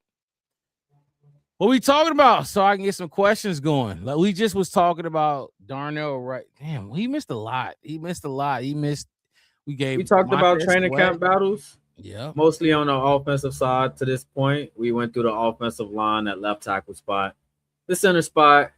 We talked a little bit about Darnell and his extension. We talked about a few things up to this point. We talked about a few wide receivers and they battles and stuff like that. Montez Sweat getting voted 91 on the players. Montez Sweat getting voted 91. 100. Speaking of Montez Sweat, I'm gonna go off. No, you one good. more tangent. Yeah, you good. We got topics, but you know how we do. I wanted to save this for when we talked about when we started training camp battles for the other side, but you know what? I think this is a good conversation. So I have an article that I want to pull up. Okay. We're gonna talk about it, but before we talk about it, or what they said in the article at least, they did a ranking of one player from each level of the defense. That was our top player, and ranked them in comparison to the rest of the league. So what I want to ask you first, you pick one defensive lineman, one linebacker, one secondary player. Who is your top three on the team? All right. So before I answer that question, Bear Truth, I just spoke him up, did I not? I just spoke his ass up. Appreciate you jumping in. You came in accordingly this time with the waves and the fire flames, and then my boy, it's been a minute. Last time I talked to y'all, I was in there going off, and y'all was hating. You was with the other Vikings guys, but it's all love. You know how it go. Vikings podcasters, Bears podcasters. We got to link up again at some point and do it the right way. He said wide receivers ask for the Bears. We ain't gonna get into all that. But so, like I said, hey man, we got to do something this off season, and we do something every game, but the 2 times we play each other every year. So I got you. I know that wasn't your live. But we definitely got to get on the joint show or something though. For sure. Definitely. So what was the question again? Mixed it because I did pick like your top defensive lineman, top linebacker, top secondary player. Top defensive lineman is obviously gonna go to Montez Sweat.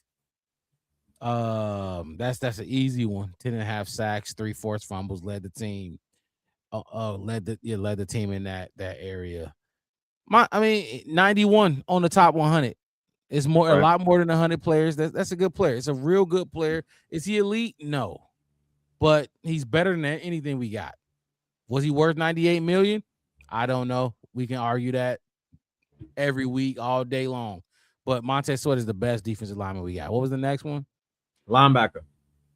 Your spot. Your favorite. Devin Bush. Oh my God. I can't say Devin Bush right now. Just because I want to see him in a Bears uniform. I want to see him with the Chicago Bears. He's coming off the best season he's had in his career. You know what I'm saying? Mixed it and Bear Truth, since you put Bush in there, we're asking him to do that again. You know what I mean? We're asking him to do that again. Right now, a completely different defensive line, by the way. Okay, so a Myles Garrett defensive line, by the way. Exactly. But my best linebacker, it ain't gonna be Devin Bush, but I'm gonna go.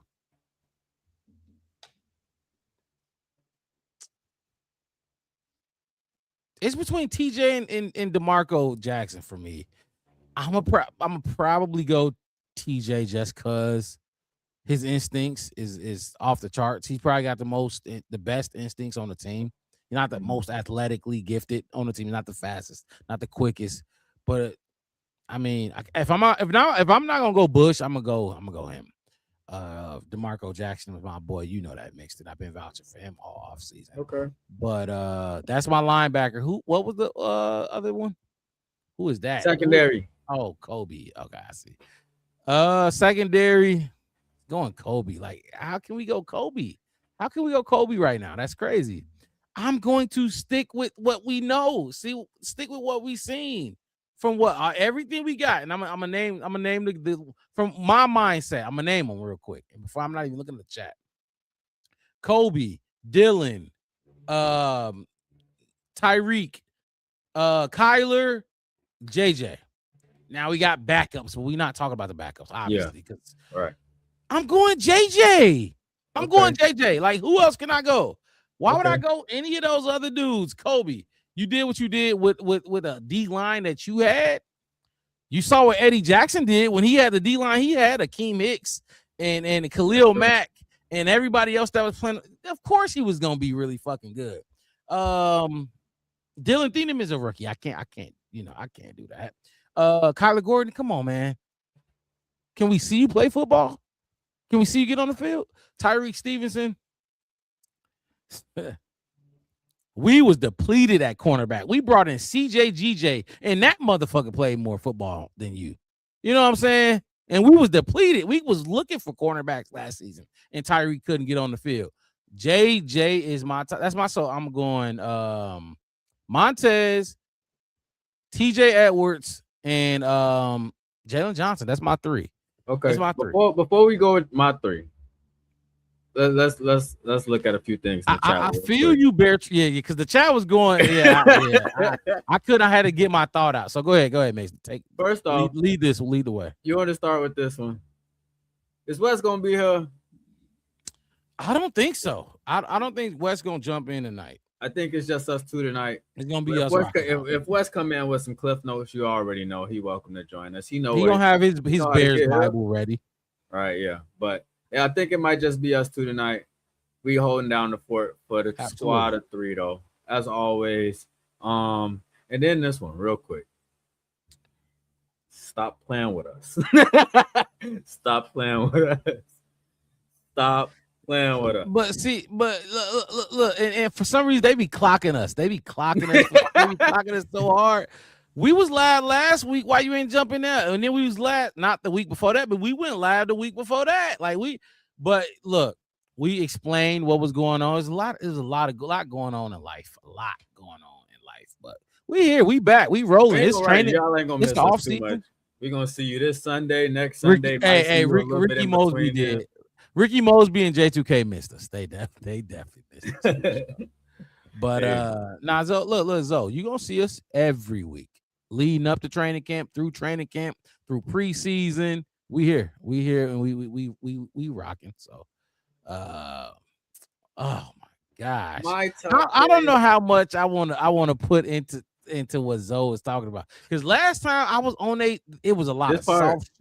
It was a lot of soft shit going on in that live.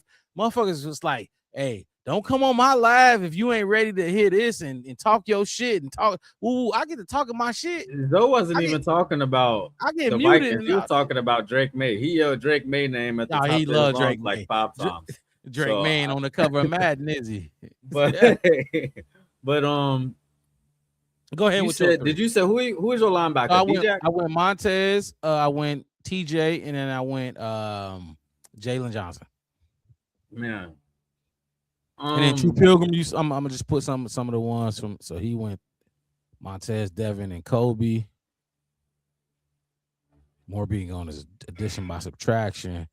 You say you had a different D lineman, so start with your D lineman there. No, I had the same D lineman, but I'm having a difficulty with this question when it comes to the secondary part, and the reason why is because, like I spoke on earlier with JJ is not what I seen last year. And when we say JJ, we talking about Jalen Johnson, not that soft ass Vikings quarterback, not that soft bum We're not that everybody told me was better than Caleb. 9 fucking weirdos. My bad. Just kind of threw me for a loop. My bad. Let's reset it. So you said Montez is your D lineman, so you move into JJ. You gonna skip the linebacker for now, right? Oh, I'm sticking with TJ. I think TJ is better than D-Jack. I think D-Jack's faster, but I think TJ can. I think TJ can see the play a lot quicker. Like TJ play with his head, and it usually results in him making some big plays. Now, when it comes to him covering, whoever said that he had a hard time covering earlier, I'm with you and you're right, because he definitely have a hard time covering. But when it comes to him playing the run and stuff like that, I kind of, and when it comes to him being able to read backfields and stuff, I think I like him a little bit more. I don't think I've seen enough of D-Jack yet.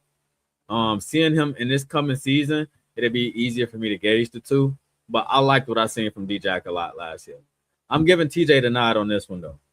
When it comes to JJ though, the reason why I'm struggling picking JJ is because I got to think about the JJ that I seen the year prior when I think about his best play. You know what I'm saying? Last year, I said it myself, he looked slow. He didn't look like himself, all these different things. And that's what I seen pretty much all of last year. So to come in now and say he's the best player we got in the secondary, it's hard because it's kind of going off of old. I will ask you this then, because you're right. Going off of old film, if he's not the best, who is? I don't know, because the only other options would be people that I ain't seen play in the Bears uniform. And that's my point. That's the entire. I will not say that somebody that performed on a different team in a different scheme with a different group of guys is gonna come over here and be that same guy. I have. You was that dog with that Seahawks line, D line, so you could make breaks on passes because you knew that quarterback had 4 seconds and your D, or not 4, 1.5 seconds, and your D line was gonna be in his face. So he had to, so you could make those breaks on the ball.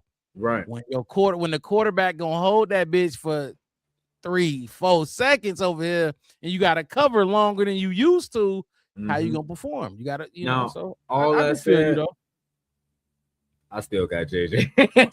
I still got JJ. JJ, my boy, man. I'm rocking with JJ For but sure. God damn, boy, we got an uphill battle to climb this year, but we're gonna climb it together though. I'm on your side. So Now, go ahead. Now I'm gonna take a left turn real quick. So if you want to get that point out, Go ahead. out. No, so I saw this in there, but I wanted to wait before I put it in there. You know how we do. Money talks, bullshit walks, and I wanted, but because he showed up late, so I wanted to make him wait a little bit. You know what I'm saying? Wardell did put the super chat in here. We talked, and it's kind of like off. It's kind of off too. So Wardell, $4.99 super chat, my boy. Look, like I Thank said, you for that. we appreciate the $5, the $4.99. You was a little late, so I had to get to you a little later. But he said, so you guys are talking about how the Bears are bad in the wide receiver room. Which, see, that's why I said, hold on, see, it's a little odd because that is not the case. I don't know where that came from. He said, theoretically, what if the Bears went out and got Tyreek Hill because he is a free agent? Now, look, there's two parts to that question. I'm gonna start with the first part, and I'll do the second part, mixed it, and you do your thing with it. We didn't say nothing about this wide receiver room being bad. This is one. No, that was Zoe ass. That was Zoe saying that shit. Oh, he talking about Zoe. He is talking about Zoe. My bad, Wardell. My bad, Steph. My bad. Oh shit, you is talking about Zoe. Fuck Zoe. Look, it's all love with Zoe, but fuck Zoe. So I wish you would have said fuck Zoe, but woo. They got Justin Jefferson over there and Jordan Addison, so he feel like they tough. I'm gonna move on to the second part, but I want Hill out. Give me Tyreek Hill. I'm not one of those. Look, mixed that you might have a different opinion, and please express that. I'm not one of those people that try to like Tyreek Hill's a dog. Like if he don't, we got Scotty Miller. Now is Tyreek Hill going for what Scotty Miller went for? Probably not. But I understand. We got our Xavier Thomas. We got our Khalif Raymond. It's a little late. It is a little late for that. Hear me out, mixed it, because you know the take I'm having is a little off, not off par from where I usually lean. It's Tyreek fucking Hill. Let's see what he got. I'm with it. I would do it. We ain't got the money to do it, but I would do it. I would see what he talking about. See if it's reasonable. See if we can bring him in for training camp. And like we said, it's the Ben Johnson era. You battle for your spot here. He don't give a fuck where you was drafted, how much you make. Are you the better player or not? Mm-hmm. And if you are, you're gonna win that spot. And if you're not, then peace out. So yes, I would bring Tyreek Hill in if it made sense logistically. Don't just I'm not 1 year, 20 minutes. We can't do that, obviously. So yes, it's a yes for me, dog. What's up, Mixed It? I'm a little bit on the fence about it. Mm-hmm. I would do it if it's like in an effort to make a run this season, and that's like we didn't make a whole bunch of moves on the defensive line or whatever, and we probably not gonna be able to. So if I could add more offense and like be more explosive this year, like I think repetitive, a little redundant. Yeah, like just like I mean.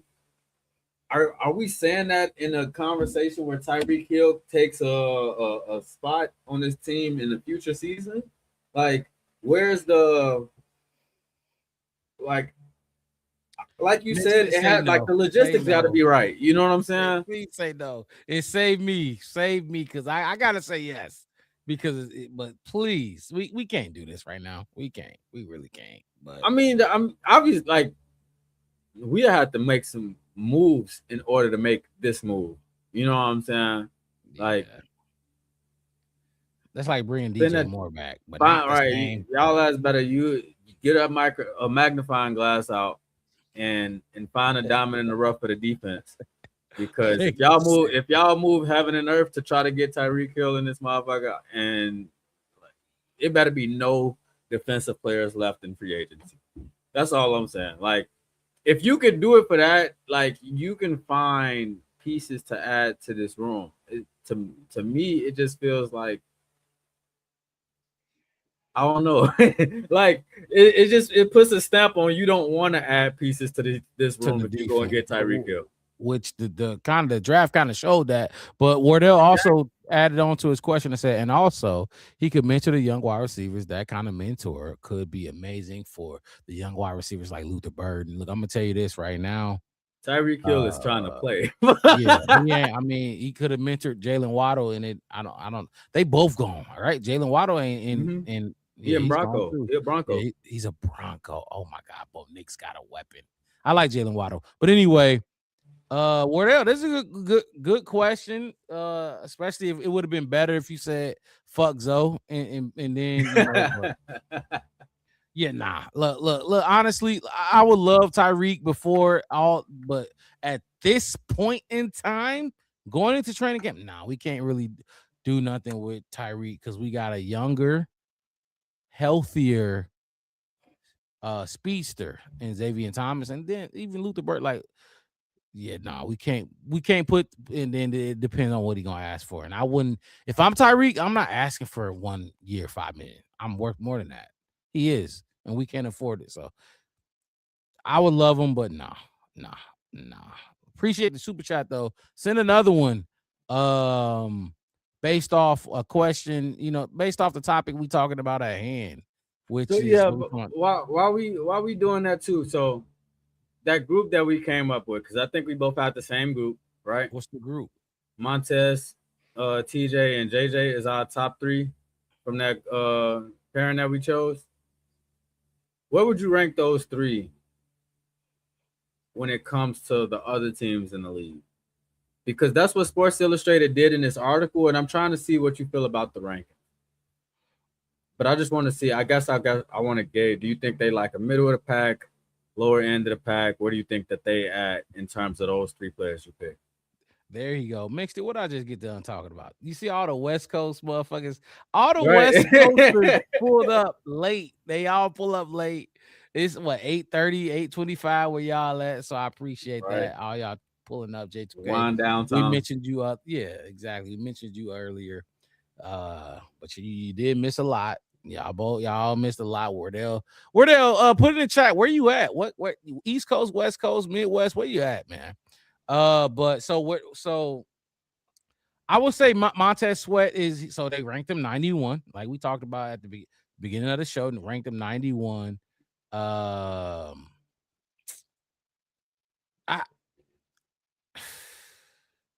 Montez Sweat is like, in terms of edge rushers, he is a not middle of the pack, but he's one of the better edge rushers. He's not elite.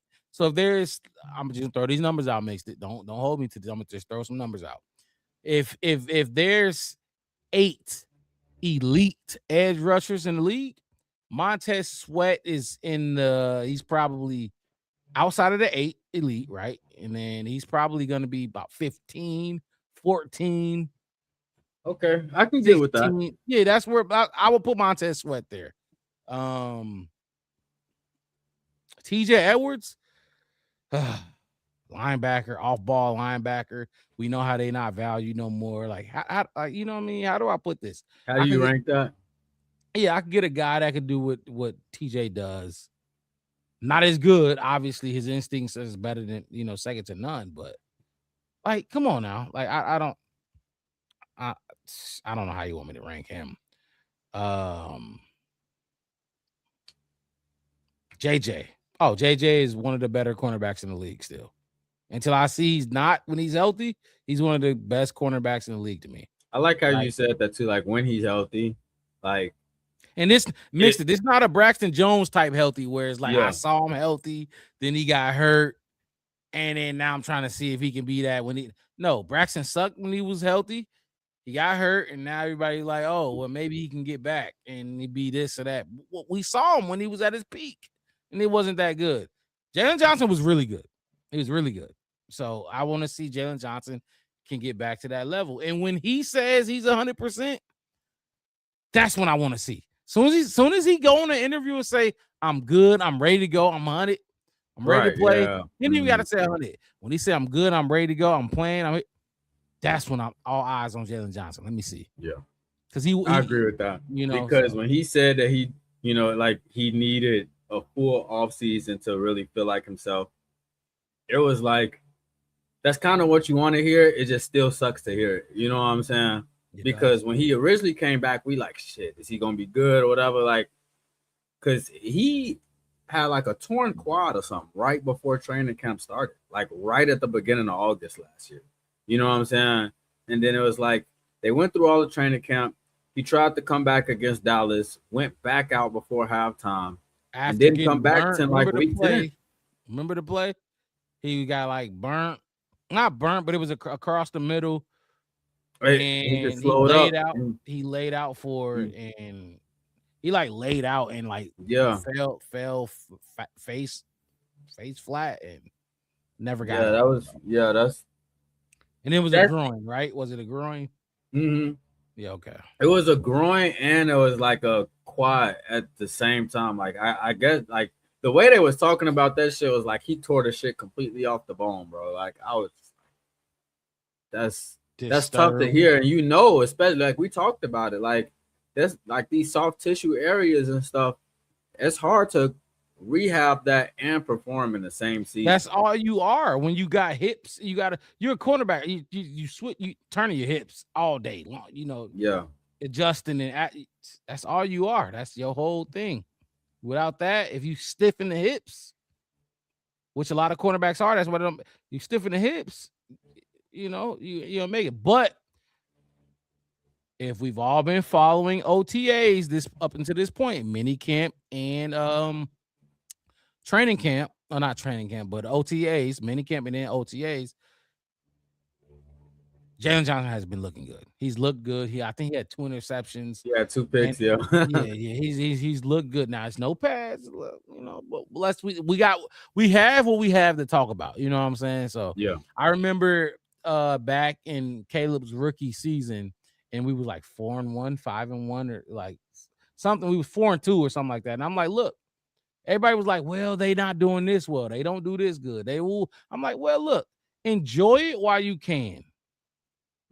Because once the bottom fall out, it's gonna be devastating, and we all gonna be miserable as fuck. And we went on the 10-game losing streak. I swear to God, mixed it. We went on a 10-game losing streak, and I was like, "See, I told you, enjoy it while you can. Why y'all being so negative? Enjoy it while you can, because if that's true, the bottom gonna fall out, and that's exactly what happened." But well, Sports Illustrated ranked that 3.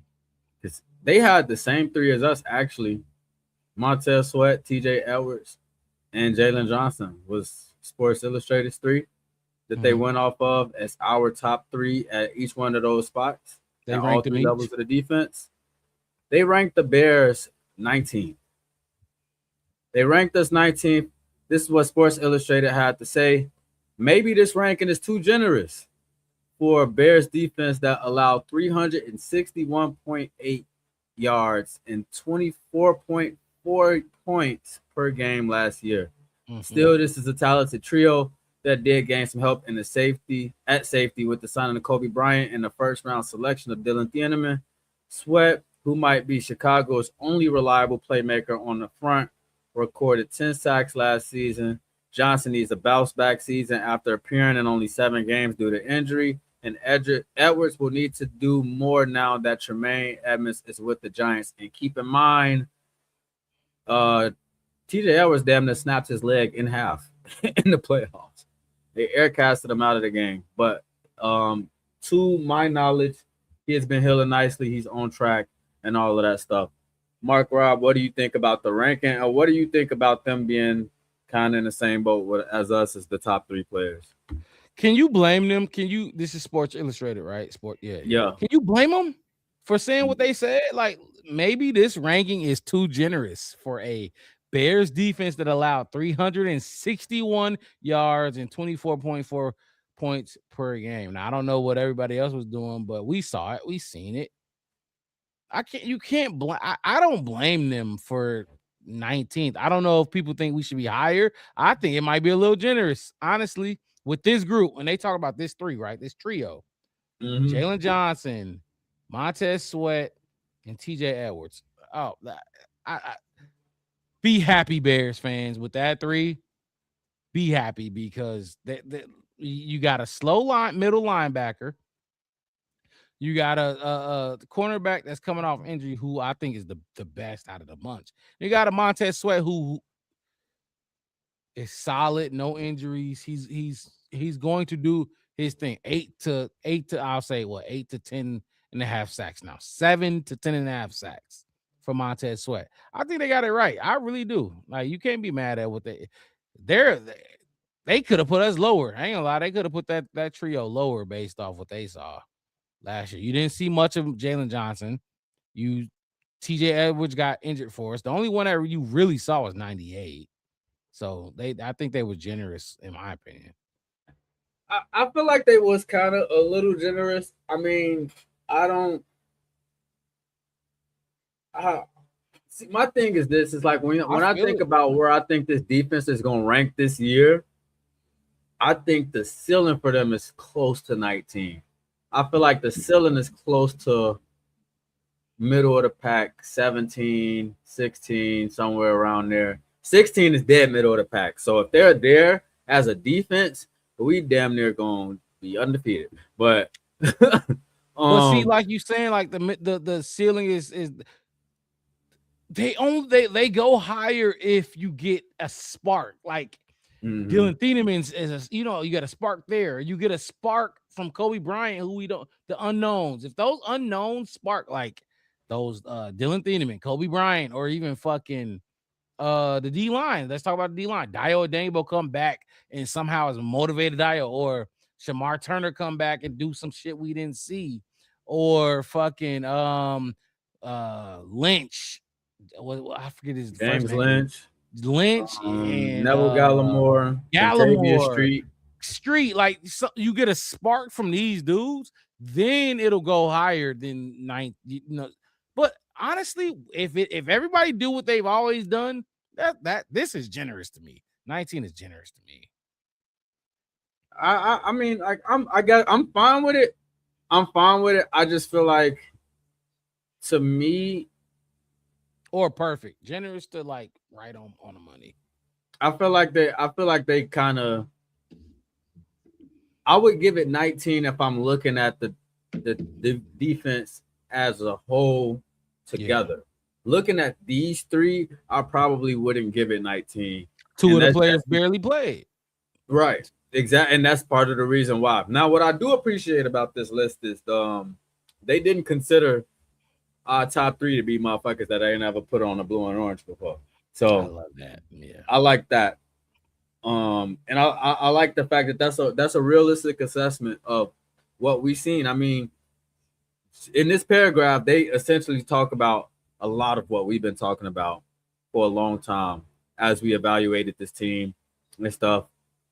From our end, though, we kind of speak on it, I guess, with a little bit of optimism, because we seeing some of the stuff that, and I'm not even talking about from the defense, but from a whole team perspective, we speak on it with a little bit of optimism because we see some of the stuff that's going right for this team, that's going in the right direction.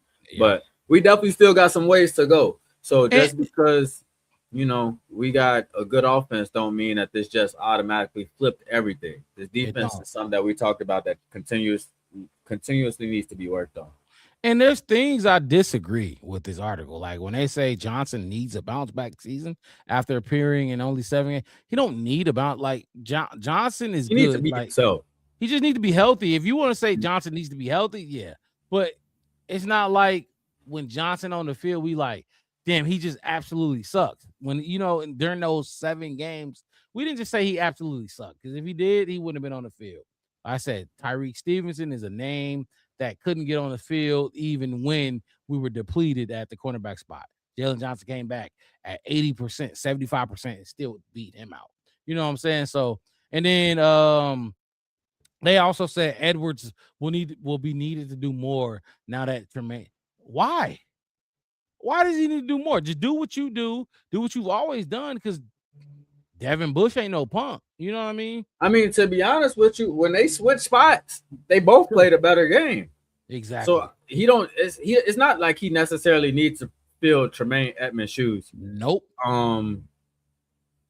But Tremaine was the will. Tremaine played better at the Exactly. will, which you're at the will linebacker spot. You are asked to do more. You're asked to cover more. It's much more than the middle linebacker. The middle linebacker is usually your voice, usually your green dot, or whatever however you want to run your defense. But the middle linebacker isn't covering. Now that middle linebacker need to play downhill for sure. You know what I mean? Bears fans think of the middle linebacker position as not Monte, but Brian Urlacher. We were spoiled. Fred Warner, is it Fred Warner?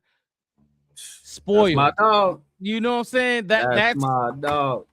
Usually that will linebacker has a lot more responsibility in terms of on-field play and responsibilities than the middle linebacker. So that's why you got to be faster as a will. You got to be able to guard, cover, and then still play downhill and shed blocks and yada yada. All linebackers need to do that. But now, if your 3 is Bush, TJ, and D-Jack, or however you want to split that, like that as a collective, I believe in more than a collective that we had last year.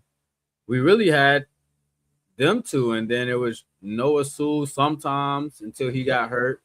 And then who filled in for Noah Sewell? I don't even think D-Jack came in. Okay, so it went TJ and then Sewell filled in for TJ, right?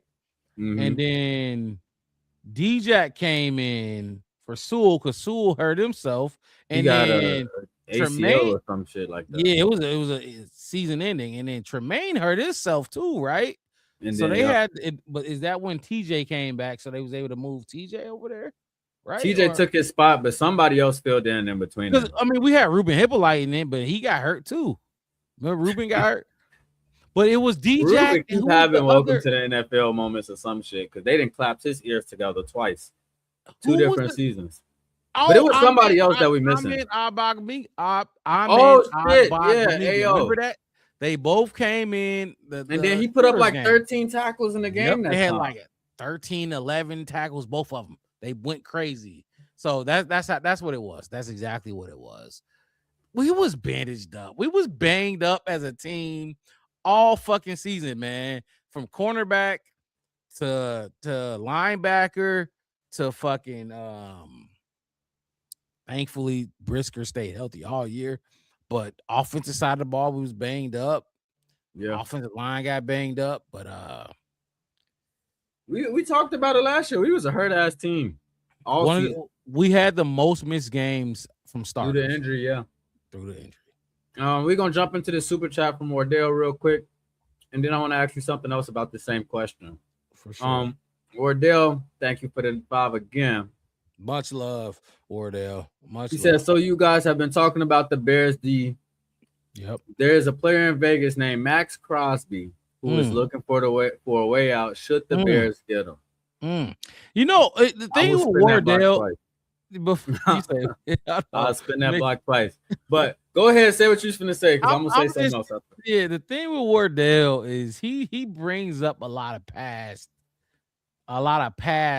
topics that we talked about, past incidents that we kind of like got into it about. You know what I mean? I got into it, but debated because that's what we do on this show. I had a co-host once mixed it on with the Black Bear podcast, and they was like, "Oh yeah, maybe we argue too much." I had somebody say, "I'm like, dude, like that ain't none of that. Like, it's gonna happen. We gonna speak passionately about this team. If you hear some fucked up shit come out of somebody's mouth, say something because it like we're not here to spread bullshit to our fan base. Not here. We want to make the best conversations be when you really believe in what the hell you saying. Like, because when I feel something, neither one of y'all is taking me off my soapbox for that. Exactly. Even if you now, if you wrong, you wrong. But guess who gonna tell you? The chat gonna come and tell you. You know, the chat gonna come and tell you. But I'm just saying Wardell bring up the other shit that we argued about. As far as his question, should the Bears go get Max Crosby? Mixed it, you know how I feel. We talked about this ad nauseum. Yeah. Yes, they should have been got him. You still should get him. However you need to get him, go get him. I don't care. Go get him. and then keep taking bites at the apple at D-line. Filling Keep that going in D-line the with young draft. talent. I Keep asked you, getting- you and Wes, who's the young defensive talent on this D-line that we got like for the future? Like young. We got and Still take nobody. Jordan Post-draft? Vanderberg out of it. Take him out of it.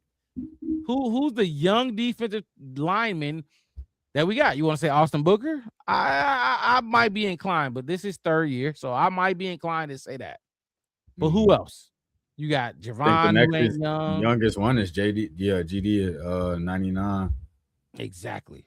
There's no Mhm. young talent that you got Yeah. coming up through on this defensive line. So fuck it. And I want to maximize Caleb's contract, rookie contract before you got to pay him whatever you got to pay him. So go get Max Crosby. Go get him. Go get him. Because when you sign Caleb to his deal, you're not going to be able to. It's hard. It's gonna be hard. Now you got to get it done in the draft. And we this talked is about another that before. Yep. We turn. talked about that before, and I'll say this: I was not on board with what the asking price was. I was always on board with the player. I was Right. not on board with the asking price. It's gonna be a lot. It was gonna be a lot. Well, Over time, as I've seen some of these other deals happen, as I've seen some of these players get extensions and stuff like that, maybe I feel like, all right, maybe I was a little bit too harsh on what I thought the asking price was, but still giving up multiple firsts and shit, that's a lot. That's a haul. That's a haul, especially when you have it's the last couple of years at least, you've been drafting pretty decent in the early rounds. So to give up your first and the first again, right. and not even being played during those rounds, that's a hard thing to do. So I wasn't on board with the asking price. I think the asking price at this point is going to be different than what the asking price was prior to. And I'm definitely the Raiders on that conversation. So my bad. Let Go the ahead. Raiders start 0-3. The asking price will be. oh shit, that's just going to drop. hey, I'll be calling them right after the game. Yeah, I'm sorry that happened to you, man. But listen, do y'all want to figure something out, or do y'all want to figure something out? And but to like talk about the asking price and everything and your stance about this question, and Wardell, well, thank you. Look, I get you is late. You definitely late, but don't like No, man, we talking football. We gonna bring this same conversation up it's gonna come midway back through around. training camp. Yeah, hell yeah. So watch, an We were article like, gonna come fuck. out, and we gonna Yep. have to talk about it. Gonna have to. But in terms of like asking price mixed it, I get it. Like I definitely get everything you're saying. When now I know you might not, this might not have been the exact stance, but like when you say don't spend the money, don't trade the draft capital. Yes, I definitely get it. Draft your own players, build them up, develop them with Dan Rochard, develop them with Al Harris, develop them with Ben Johnson, and Antoine, develop those guys so you don't have to go and spend. But what did I say mixed in the free agency? You spend in free agency because you weren't able to draft and develop. That's what free agency is for. If you can't go and draft your left tackle, guess what? You got to buy one unless you're going to keep playing the long game. Now, if you got a quarterback or whatever that you on this time schedule with, you got to go all in. You got to go all in and try to maximize that window, that championship window. It's very short. It's very short. You saw what happened to Seahawks. They lost their Super Bowl MVP is gone. A couple guys from their D line is gone. We took one of their Super Bowl. The Chiefs, bro. That shit. Man, hey, it's crazy. With Eric Bieniemy at that. God. We took they Super Bowl free safety. Like the Super Bowl window is short, bro. So you got to maximize it as much as you can. And then if you're a good GM, make it happen on the back end the way you're supposed to make it happen. You got to start acting like Howie, bro. The Eagles, Vanderberg is crazy. The Eagles gonna get motherfuckers out of there. They know how to continue to put together a line and stay competitive year over year, and that's what you want in Chicago. I don't want a one and done Super Bowl. I want a Super Bowl, so if we can get us one right now, yeah, you know what I'm saying. But I don't want a one and done. I want to be a dynasty. Dynasty. Howie back in the But- chat. But see, this when you said be like Howie, you was talking about Howie Roseman. I thought you was talking about this motherfucker. I ain't even see him say nothing. He Bulls like fucked up literally just put All it in New there. Hyattsville. What is he? Is he talking about Tiago him like Splitter and them? Tiago How they Splitter. fuck up? Yeah. They just got them. Damn. But I want to while we talking about this, or before we get off of it, so we can wrap this part of it up. What do you think? We just talked about Sports Illustrated ranking us 19, right? Without knowing who the players that they selected to be the top 3 that they went off of, just tell me where do you think the Bears rank in the division in terms of those 3? So best linebacker, best lineman, best linebacker, best secondary player from the NFC North. What do you think the order the 3 or the 4 teams is? I said 3 because I don't be counting better the than the Packers. I think we're better than the Lions. But I don't know because Aiden Hutchinson is huge. Aiden Hutchinson might be the like him alone might be better than all everybody. But Jalen Johnson kind of combats that a little bit because I think Jalen Johnson's good. So I'm not going there. So I think we better than the Lions. I want to see, but and this is a simple question, so I'm not gonna make it very tough. But Brian Flores does play a role in how he uses his defensive players. That's true. But I mean, they don't got Grenard. They don't have Bernard anymore. Yeah, I'm reading Howie right now. Detroit, Minnesota, Chicago. You talking about D line? Yeah, let's see. But so I'm gonna go number 1 Bears. I ain't gonna lie. I'm gonna go number 1 Bears. Okay. Well, real quick. So Howie, so you can be up on the question. I forgot about Micah. I did forget about Micah. I did. I really did. But while you getting your answer, let me just restate the question for Howie real quick. So Howie, we was reading an article from Sports Illustrated. They ranked the defenses across the NFL based on their number 1 defensive lineman, number 1 linebacker, and number 1 secondary player. Based on that grouping, the Bears ranked 19th in the league, and Mark Robb is going to tell us where he thinks they rank in the North. Yeah, I'm still going first. I'm gonna go first. I'm gonna stay at first. Okay. I think Micah and Aiden Hutchinson alone, like those 2 dudes are who they are. But The committee behind them. The committee behind them ain't what we got. So I'm going Bears number 1. Where you got? Okay. For us, and I'll be right back. Keep going though. I'm trying to think. So for us, when it comes to those rankings, I like what he said. I like what he said as far as Aiden Hutchinson and Micah Parsons both being dudes, so to speak. But we talked about this during games with the Packers last year. The Packers secondary, not it.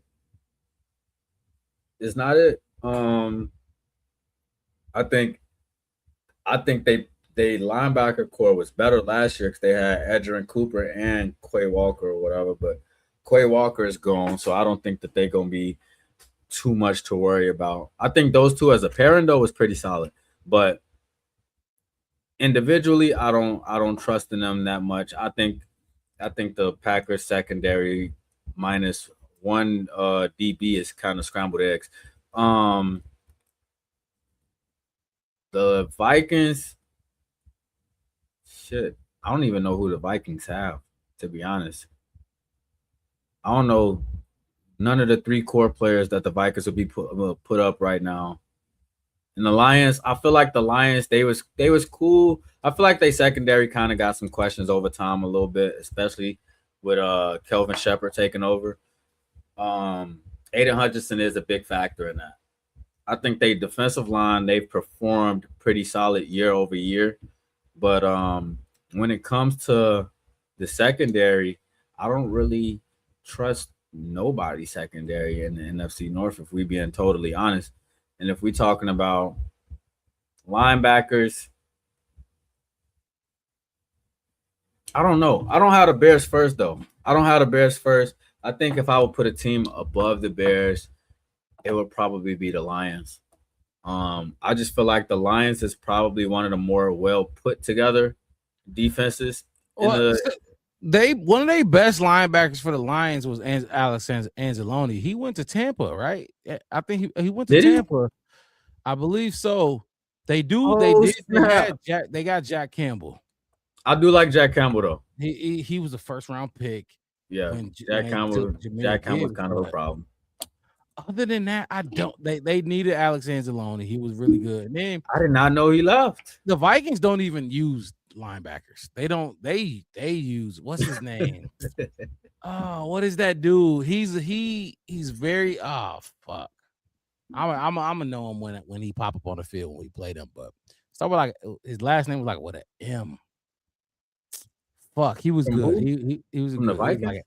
The Vikings. A safety hybrid, linebacker hybrid dude. What the fuck was his name? He's good. He's good. I give him that. He's good. I don't know who you're talking about. That's Brian Flores doing what he do. So they got Campbell. They got Campbell for sure. But let's look at where they got us ranked. It's going. So what I got is each team in the NFC North, where we ranked, and the 3 players that they based it off of. Oh, Van Ginkel, but it's Van Ginkel Van Ginkel is the same way. Who's the other dude? The black dude, Howie, not Van Ginkel, but it's the black dude. Oh man, he's a hybrid type of player, more than Van Ginkel. But keep going, mixed it. Keep going. This is the part that I wish Joe stayed for, because they got him ranked damn near dead last in the NFL. Off of the 3 that they went off of with Andrew Van Ginkel, Blake Cashman, and Isaiah Rodgers. I think that is after Harrison Smith left. Got Xavier McKinney. I'm not worried about his. He's good. He's a good player. He's all right. He's a little bit more hyped up to me than what he is. But either way, is he better than what we got on this list though? Like the safeties in this division though.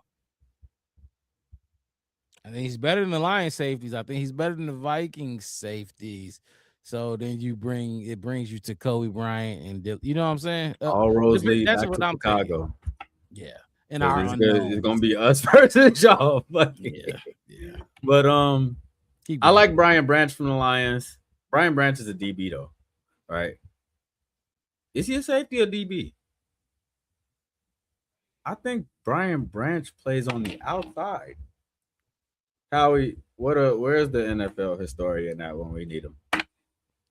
You know all that. Left. Let me see who Grenard did leave. Jonathan Grenard did leave.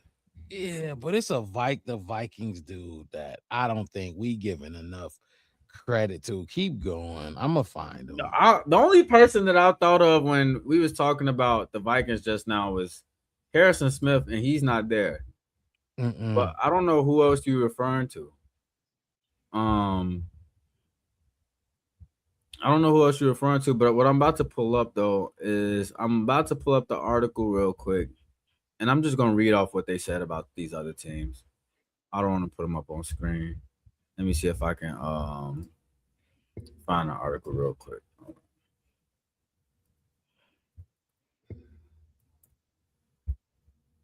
Oh, was him? It was Metellus. Oh shit, Joshua Metellus. Yeah, yes, Joshua. Hey, I definitely way overthought his ass. I didn't even think about him once. Yeah, Joshua Metellus is good.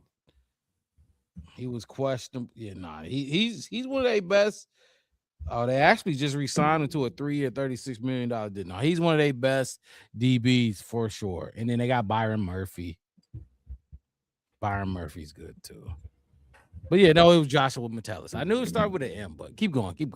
But what do you think about the rankings that they have across? So the Lions ranked 8th. They top 10 from Aiden Hutchinson, Jack Campbell, and Brian Branch.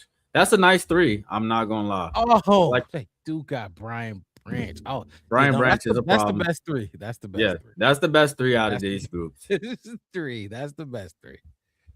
Packers Because we got 14 with unknowns Micah mixed in. We Parsons, got though. 2 unknowns for our team. My bad. But we got Kobe Bryant and Dylan Dylan Thieneman. That's unknown for Brian Branch. But keep going. Good. So I'm just saying, like, when you look at it, Mm-hmm. when you look at it, when it comes to like the whole thing, it's just, to me, the Packers being middle of the pack, and you got Micah Parsons after you basically traded 2 souls for him. That's kind of tough. So I'm glad you did this, and that's why I appreciate you mixed it. Because when visual is better, when you got all these names in your head, you trying to figure out what's going on. I just give it to the Packers too. I do, like, I do, and kill me if you have to, like, you know. But Micah is better than Sweat, and give me Micah over Sweat and TJ Edwards combined, right? So then give me Edgerrin Cooper and TJ Edwards. If you want to say they're a tie, fine, that's a tie. And then I already told you what I thought about Xavier McKinney. I thought he's a tough safety. Now he's a safety. Jalen Johnson is more important. Jalen Johnson is better than any cornerback they have. You know what I mean? But you know, I got to give it to the Packers. I really do. That I can't even lie. I can't.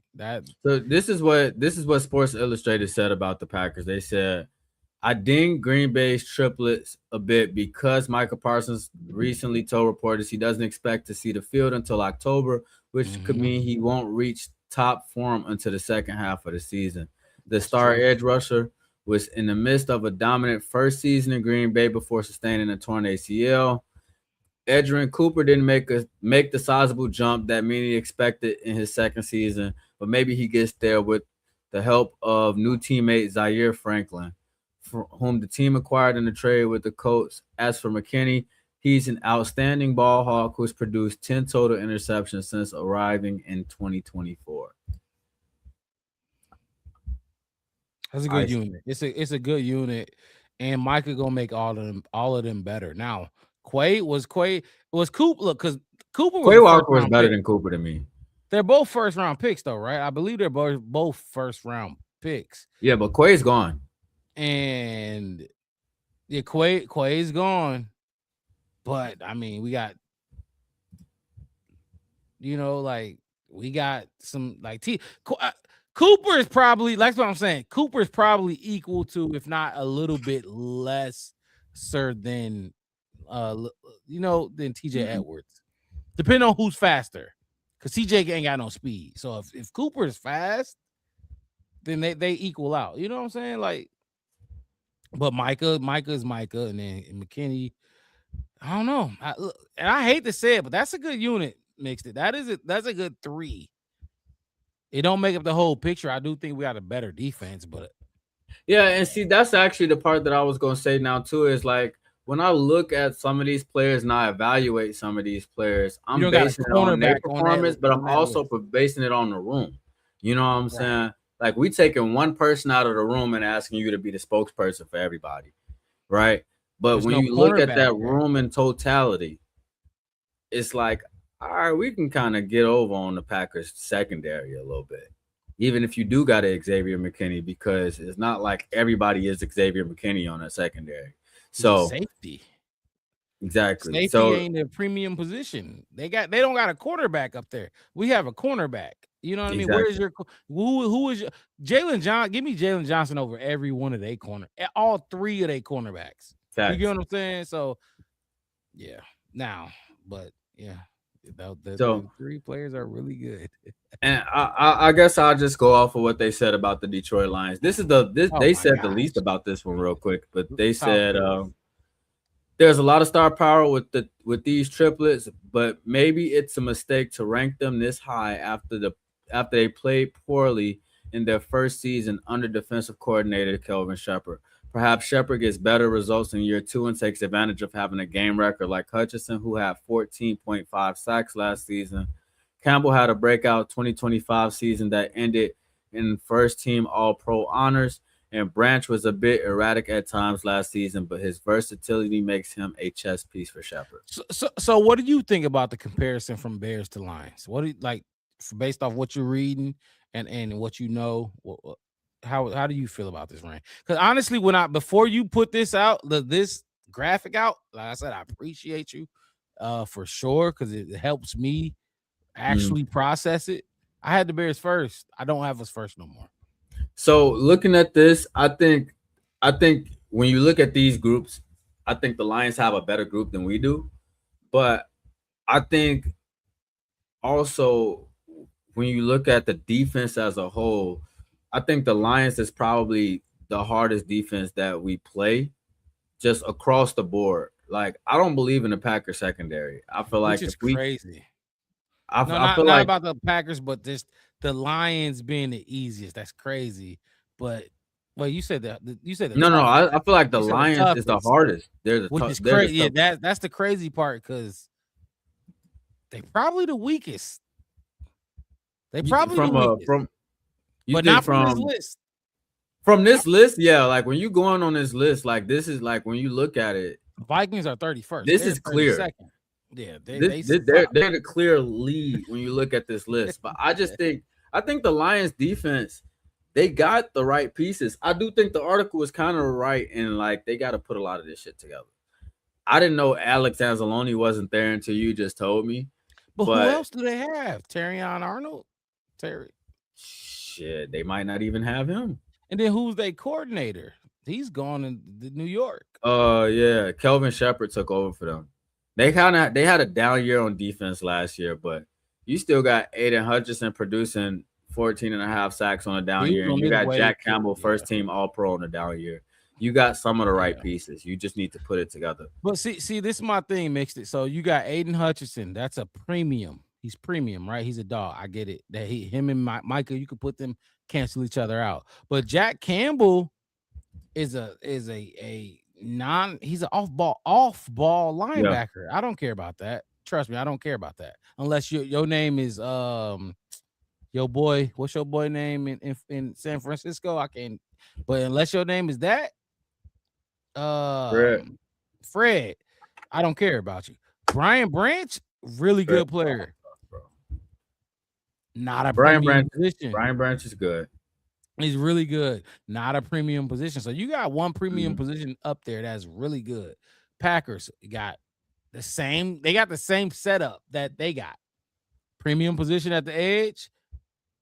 Two non-premium positions. Interesting way to look at it. You know what I'm saying? And then you got Blake Cashman. Like, do I need to talk about the Vikings? They don't even matter. They got yeah. And then you got us. TJ, not a premium.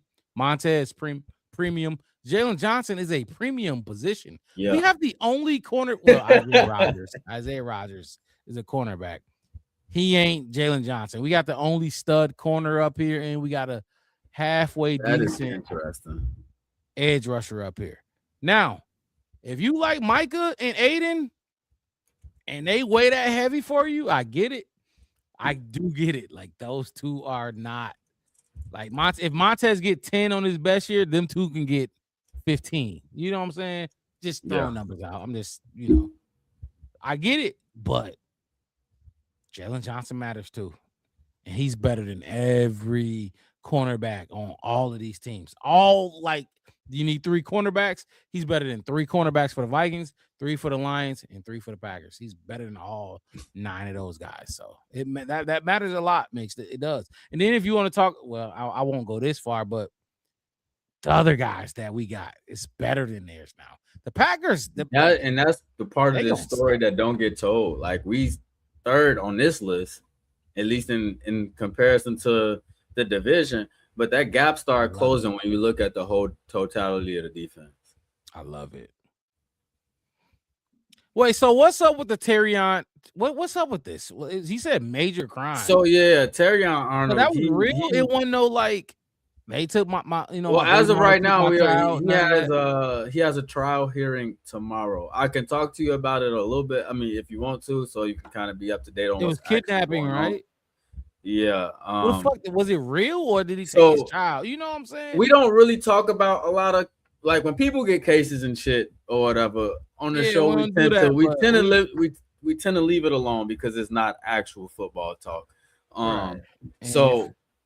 Mind you, Well, that shit what I'm real, I gonna need- tell you is nobody Yeah. taking sides and none of that shit. But Tell from me what the I know, facts and how will you put the facts Right. in there? Everybody put the facts. Because I didn't look into it. I ain't gonna lie. I didn't even care. so from what I know, Terrion Arnold, he owned property in Florida in which he uses an Airbnb or whatever. He would rent it out to guests, stuff like that.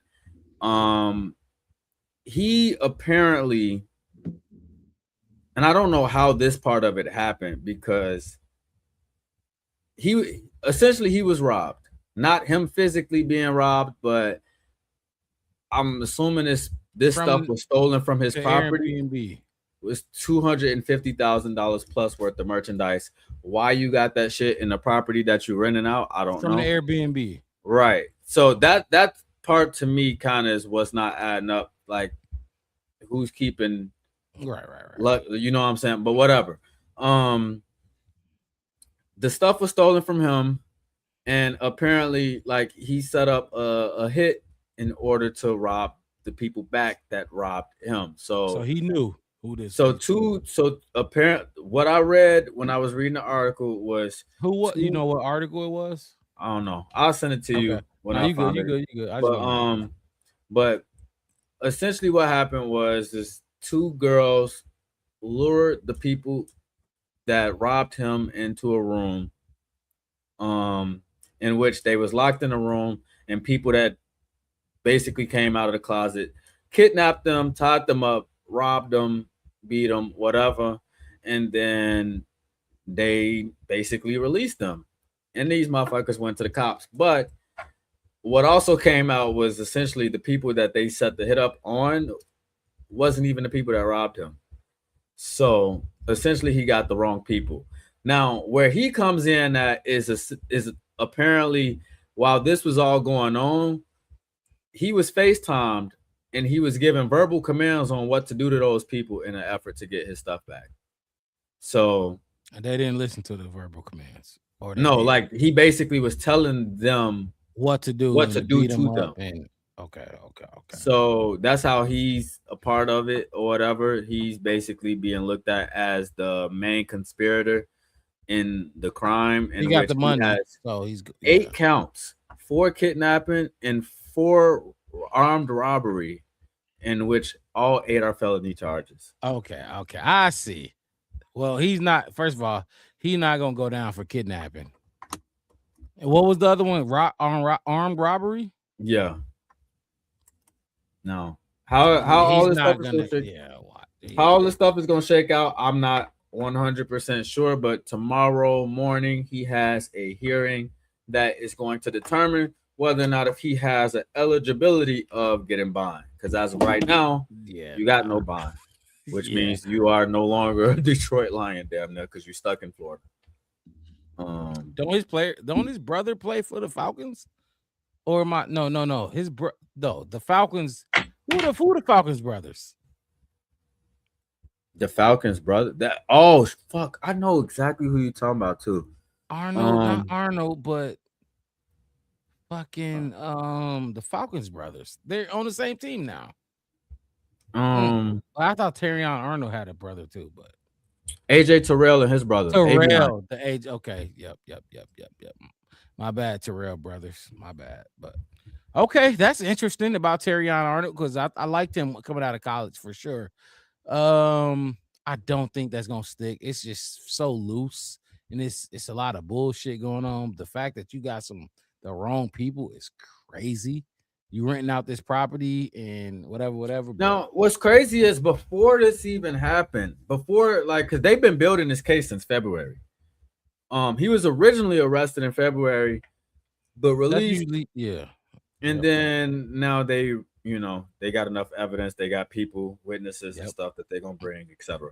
But like right before this came out, he was on video yelling at people and kicking them out of his Airbnb. That's how I even knew he had property he was doing Airbnb on, because I guess some people rented his property and started having a party and some shit or whatever, in which he basically, I guess through whatever cameras and shit, he had seen a bunch of people there that wasn't on the reservation, and he basically showed up and showed out and started kicking. That's people out, weird going off because the field. I've had Airbnbs with people in it that wasn't on the reservation. It'd be like that sometimes. Sometimes we try to turn up. I want 8 bedrooms. It's gonna be 14, 15 people in here. Now, But he was I paranoid. do know with how Airbnb has been as of like late, and when I say as of late, I mean like over the last 5 years or so or whatever. They've been getting more and more strict on these guidelines and stuff because people Yeah. been having parties, tearing up property and some more shit. Gotta So, protect your investment. yeah, they've been on their ass and they've been changing a lot of rules and all of that stuff as far as how Airbnb works and what's tolerated and what's not tolerated, so to speak. So, Howie saying But there's yeah. no football for a year, I'd guess. Okay, look, I just wanted to, because I didn't, I promise you, I seen the headline. I'm like, okay, whatever.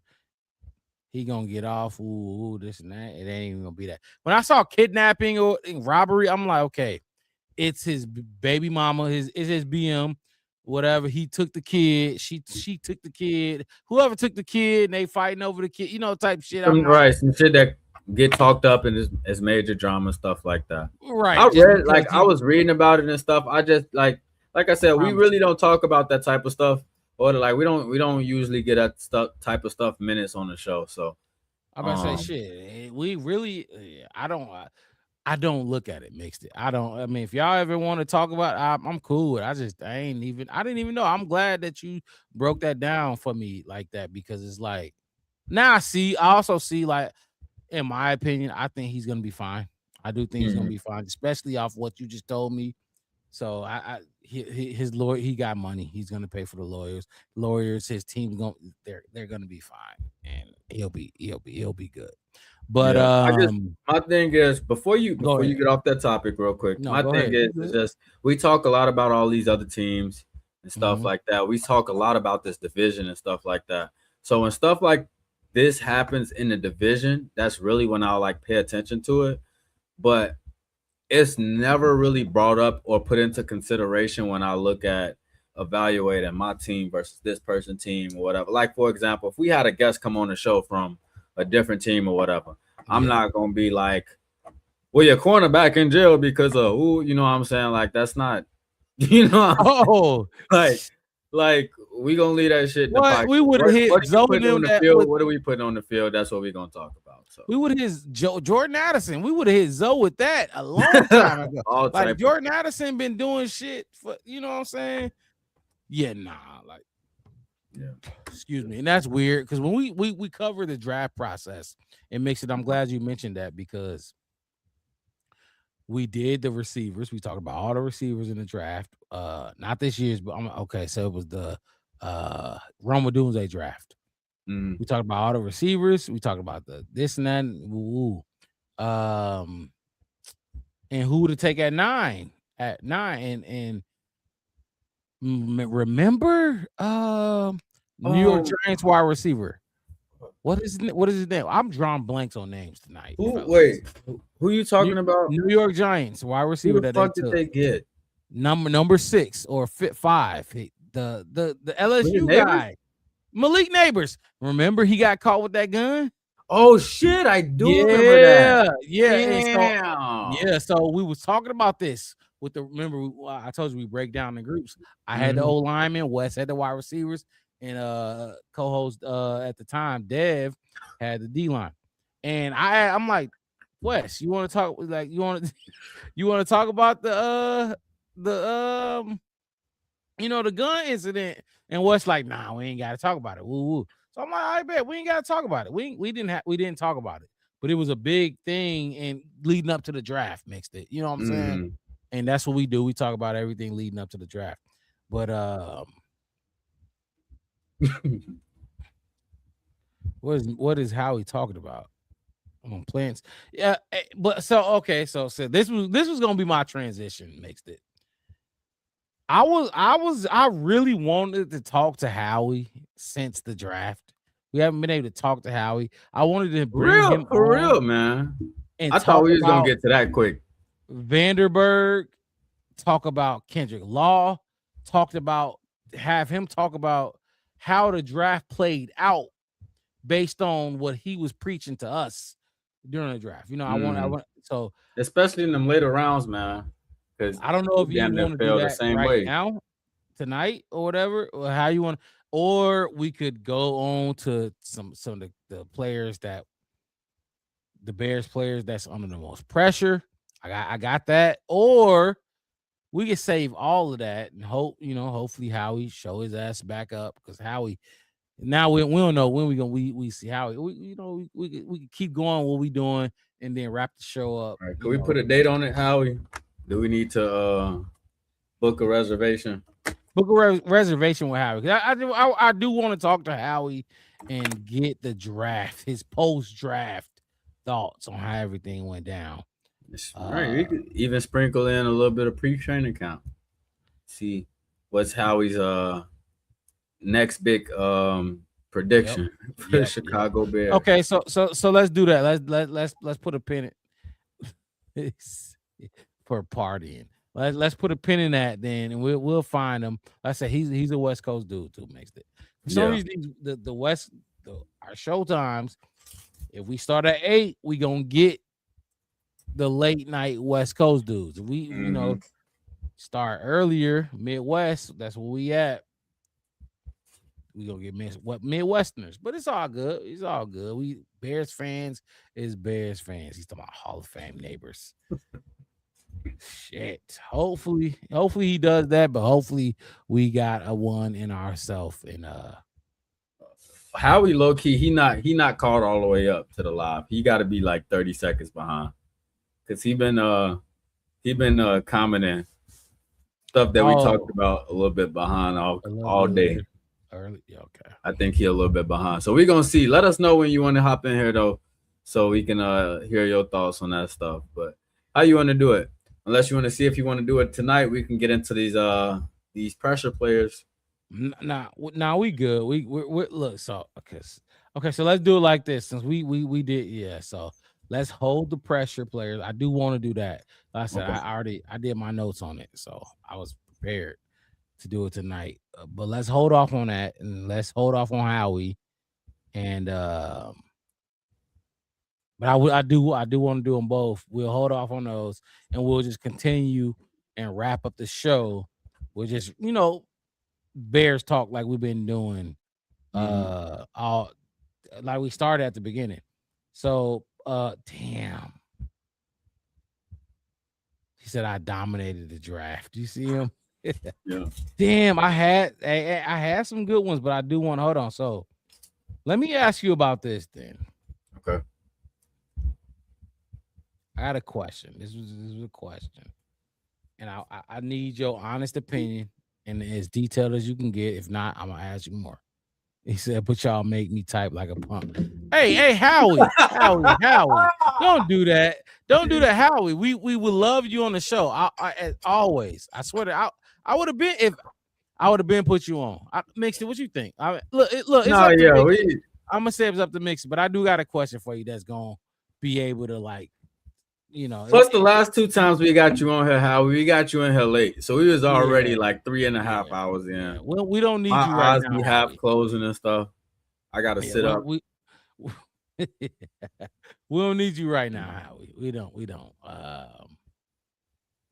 So now y'all made me type. Oh man. Howie, you need to get on Twitter, get on Instagram or something, so we can set it up and it can be a real, yeah. If you actually can on Instagram, my handle under my name is my Instagram handle. So but hit me up on there. I be telling you though, he's West Coast, so he always gonna come in at that time, like when it's like. Yeah, that is true. His 9 o'clock gonna be our 11 o'clock, or yeah, that's okay. I'm gonna have to give me some energy drinks that day so I can make sure I'm, Or Wes gonna have to pull up, and then we got to do a full because Wes is on that time too. But so I do got this question for you. We can talk about it, and then we could do our thing and wrap up. All right. I do want to ask you this question because I heard this question going around Twitter and social media. And I want to know your opinion. I want to know Wes' opinion. So I'm going to ask this question again. Maybe your answer might change when I ask it again. Who is more important to Chicago Bears? Caleb Williams or Ben Johnson? Mm.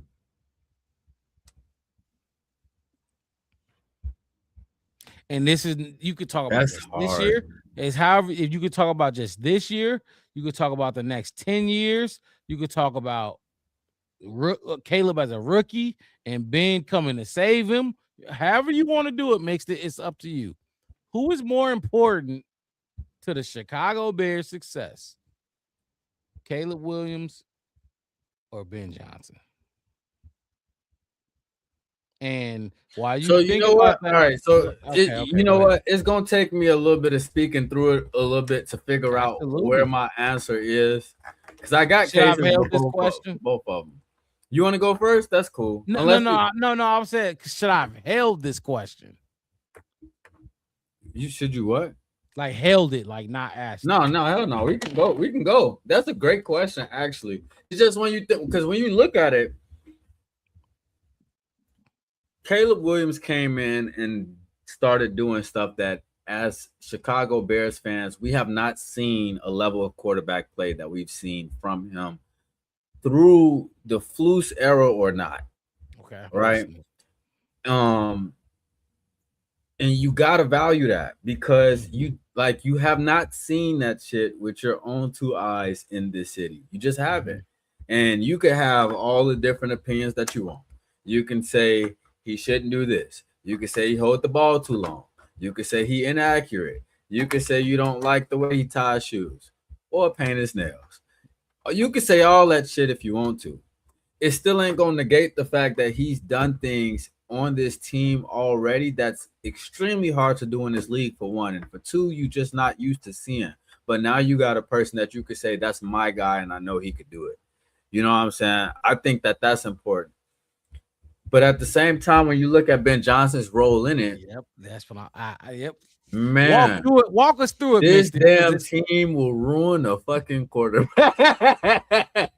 God damn, man. Like, hey, this damn team will ruin Caleb rookie year. That's why Caleb rookie year potentially was going to be ruined. He was on the path of being ruined. That path.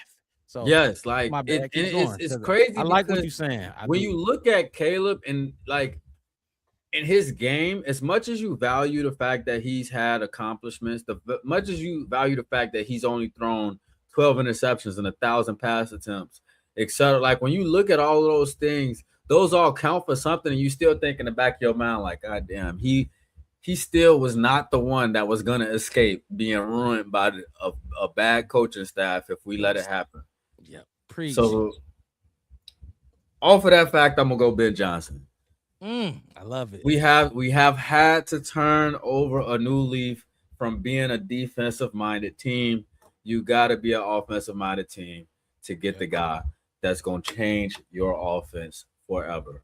So I'm going with Ben Johnson. You know, it's crazy. So I had this question. Like I said, I wasn't going to ask it. I wanted this to be a whole, because it's a loaded discussion. You know what I'm saying? Yeah. It's the and then I can tell there was more to your explanation that you still had, like, you know what I'm saying? Like if I start talking or Wes there's more to it that might pop up as we going. Yeah.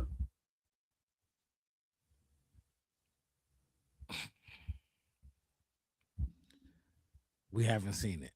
We have not had it. Hey, hold on. Hey, mixed it. We have not had this as a quarterback, as from a quarterback standard. We had, let me get Howie off the string because it ain't his time. We've had Jay Cutler. We've had, and first of all, Jay Cutler was the pinnacle, and I hated him. You hate your pinnacle, that says a lot. Like other people, like, oh yeah, you had a decent whatever. No, I hated Jay Cutler, and I don't know how you feel about Jay Cutler, but I hate him. But I was not a fan of the Jay Cutler era. I'm glad I'm not by myself in that shit. It was an abusive. It was. I always say it's an abusive relationship. Yeah, as we know it. I'm sure we haven't been in those. But from what we know of an abusive relationship, that's what that was. He do good, 3-4 touchdowns, and then do bad, 3 interceptions. He's tugging. Yeah, like it's crazy. But anyway, fuck Jay Cutler. Oh my God. Caleb Williams came in. He was a 50 passing yards, 50-something passing yards away from the record. 62 sacks, 68 sacks as a rookie. Mixed it. You talked about it last week, and you still did what you did. Yeah. You told us, name another quarterback to do that and get sacked 68 times. And you still did that in spite of. Like, that doesn't happen. Usually, if you get sacked 68 times, you only throw 2,000 yards or less. Done. It was over with. Ask Derek Carr, David Carr, ask them both. Ben Johnson. Not only does he have the offensive mind that the Bears been looking for since Lovie Smith. Lovie Smith couldn't get one. He couldn't get an offensive mind. But you have the leadership of leading men, and you know that you hold these players to a specific standard that we want. You're not only good with the quarterback. Now, it helps because guess what? If we had a defensive coordinator and we were good, our offensive coordinator was going to be gone. So Caleb, as a young quarterback, was going to keep going through offensive coordinators because we're good. So they're going to keep going through. You know what I'm saying?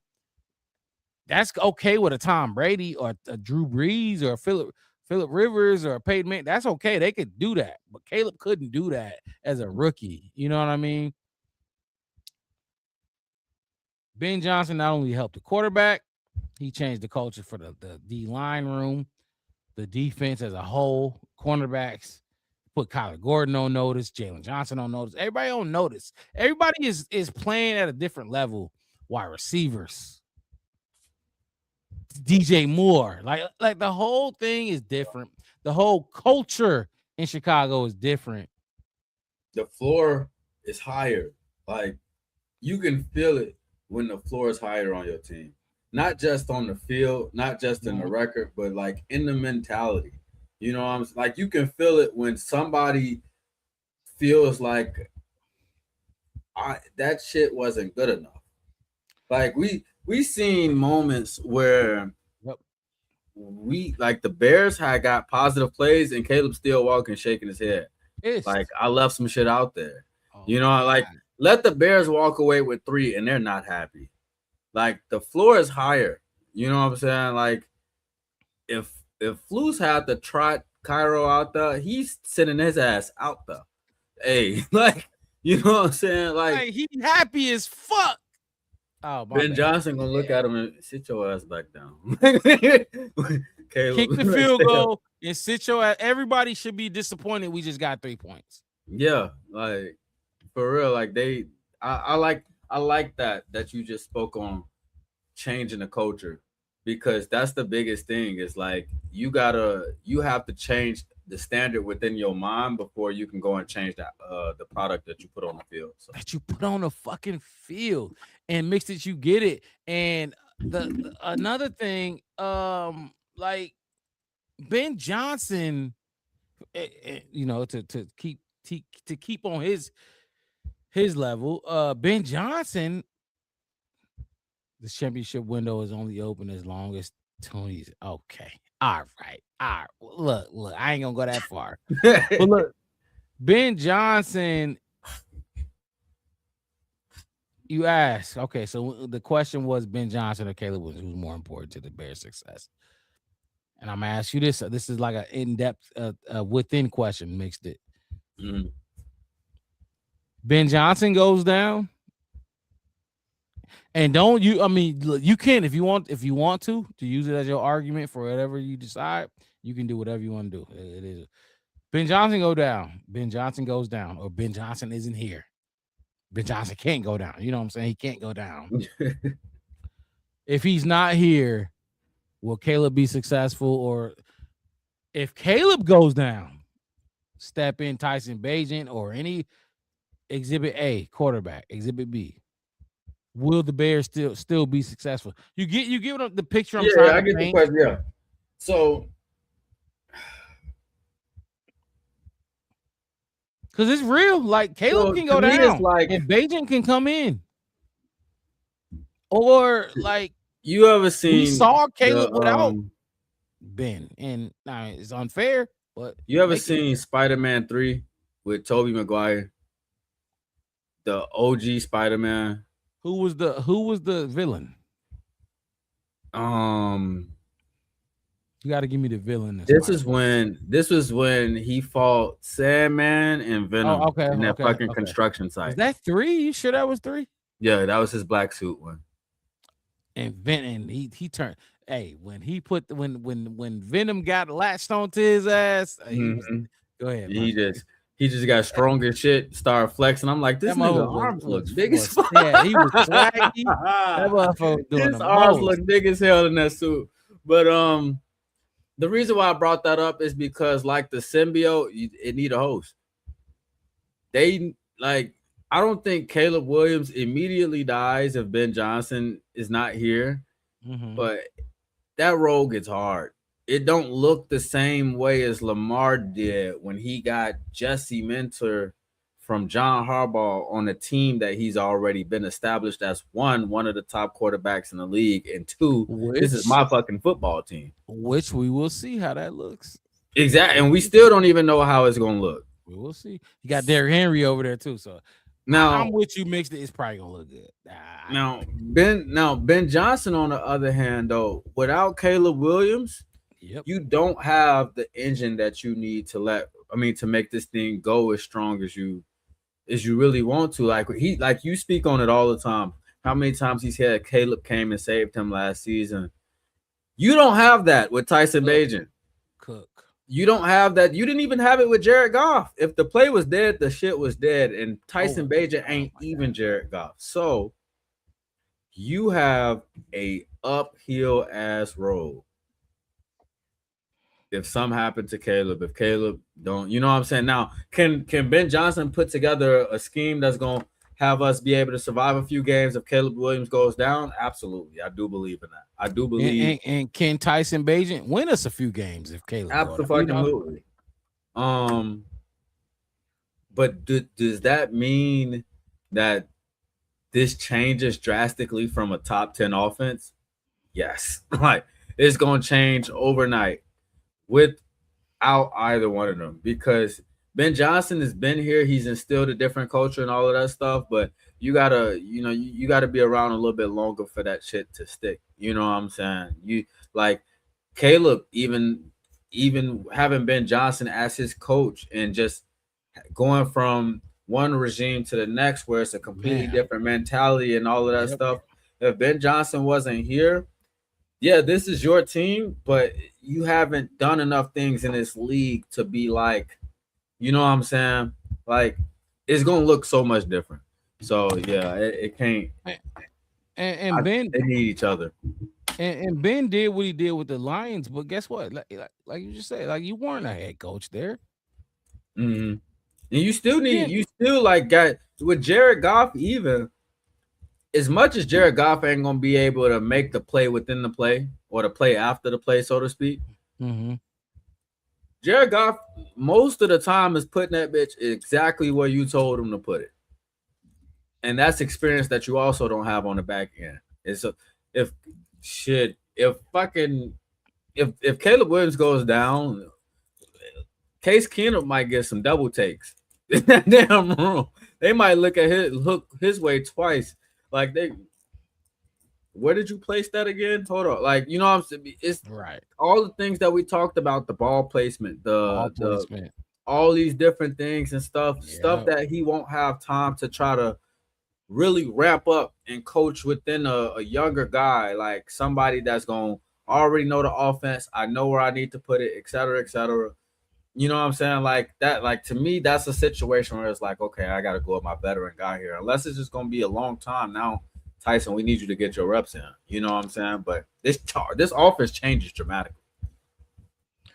Like you said, if Tyson, exactly. If it's going to be short term, you know, but I mean, but they do love Tyson. You remember they love Tyson. Mhm. I don't know how much Tyson would be able to do. That's just another Jared Goff, like you said. He's just another Jared Goff. He can't escape like Caleb can. He can't make Ben right like Caleb can. If that was the case, Jared Goff he went 18. Jared Goff would have been the perfect fucking dude then if that was the case. Because Jared Goff, he damn near put that shit on the money. Like he puts it where it's supposed to be almost all the time. Yep, you have to get him uncomfortable. Right. He's gonna get it there. He is the follow through, everything. 5-step drop, 7-step drop, and throw. It's gonna be there. Don't worry about it. You just get there, and it's gonna be there. Like that's what he had in Jared Goff. That's what he had. When they had big games, when they had big time moments, playoff moments, it was not enough.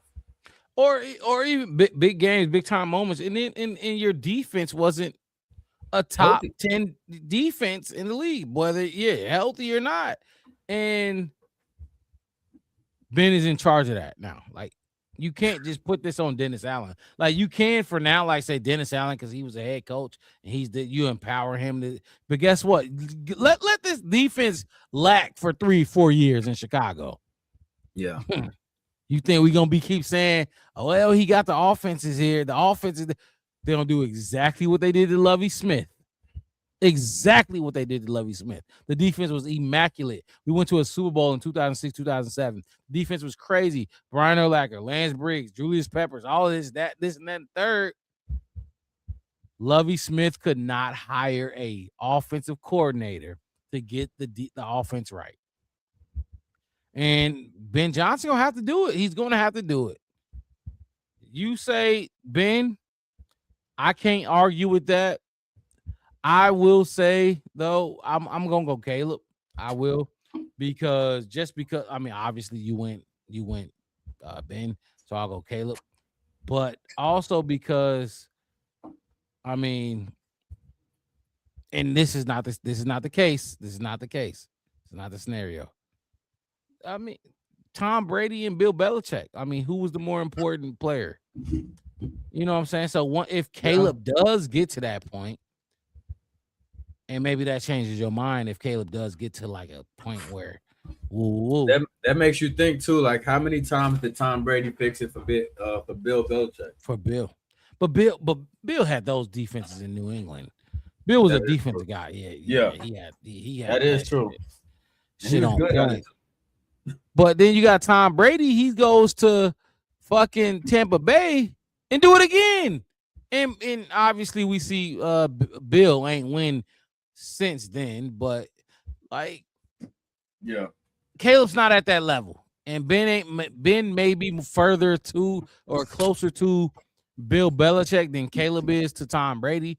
But once you have the quarterback, Patrick Mahomes, you think he can't win without Andy Reid? Come on now. See, that's the thing though. It's like they've went through enough trials to be able to take that experience elsewhere and be like, shit, we know exactly what to do here. You know what I'm saying? Like, I'm trusting in the fact and the mentality that Tom Brady can damn near go anywhere with a decent enough roster and make them a crazy competitive team. Yes. You know what I'm saying? Like, it's the same thing with Patrick Mahomes. But they've been through enough, they've been against enough to where you can say that. They got enough skins on the wall. You know what I'm saying? Caleb, you had a great year in a great system for the first time in your career. You don't got enough skins on the wall yet.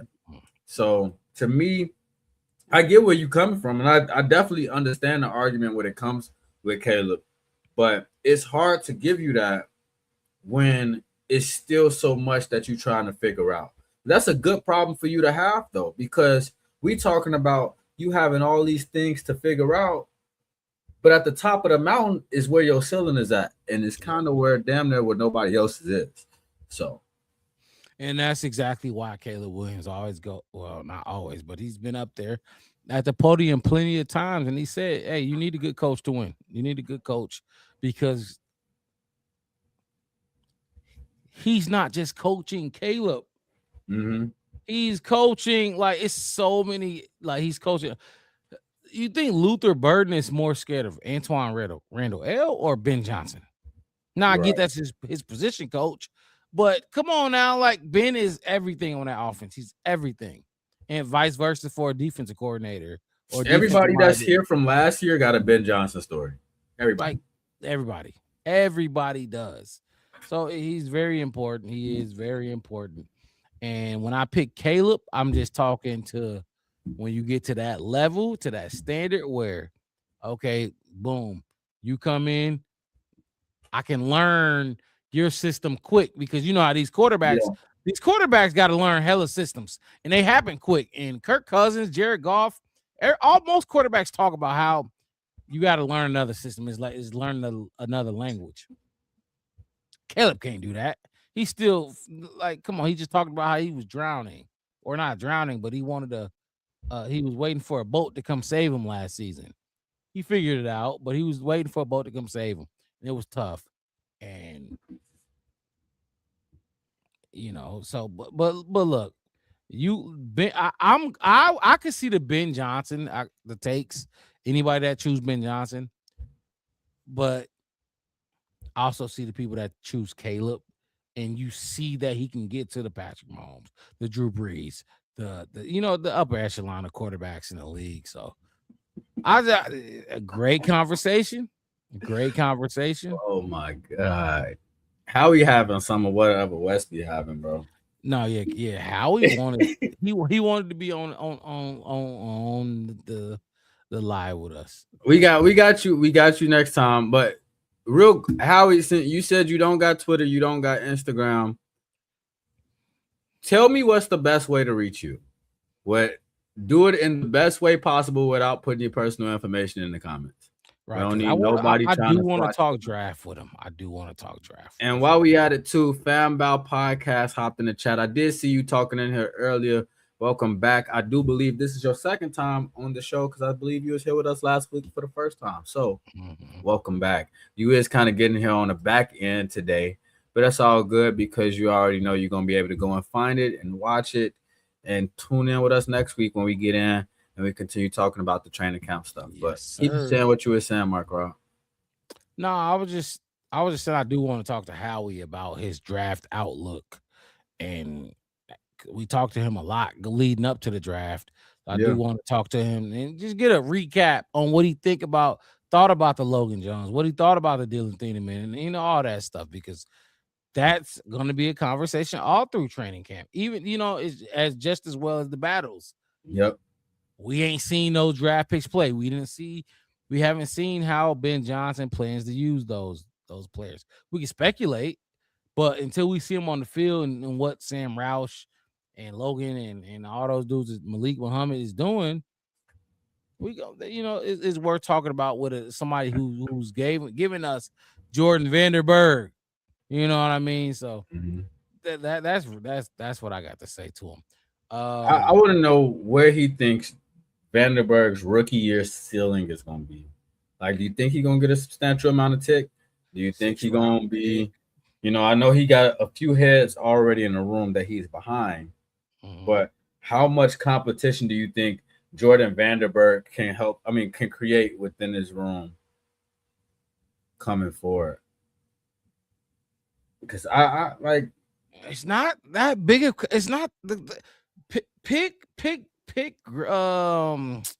Not Grady Jarrett. Pick his brain. Learn from him. It's not that many. It's not the competition in that room ain't massive for you to, overcome.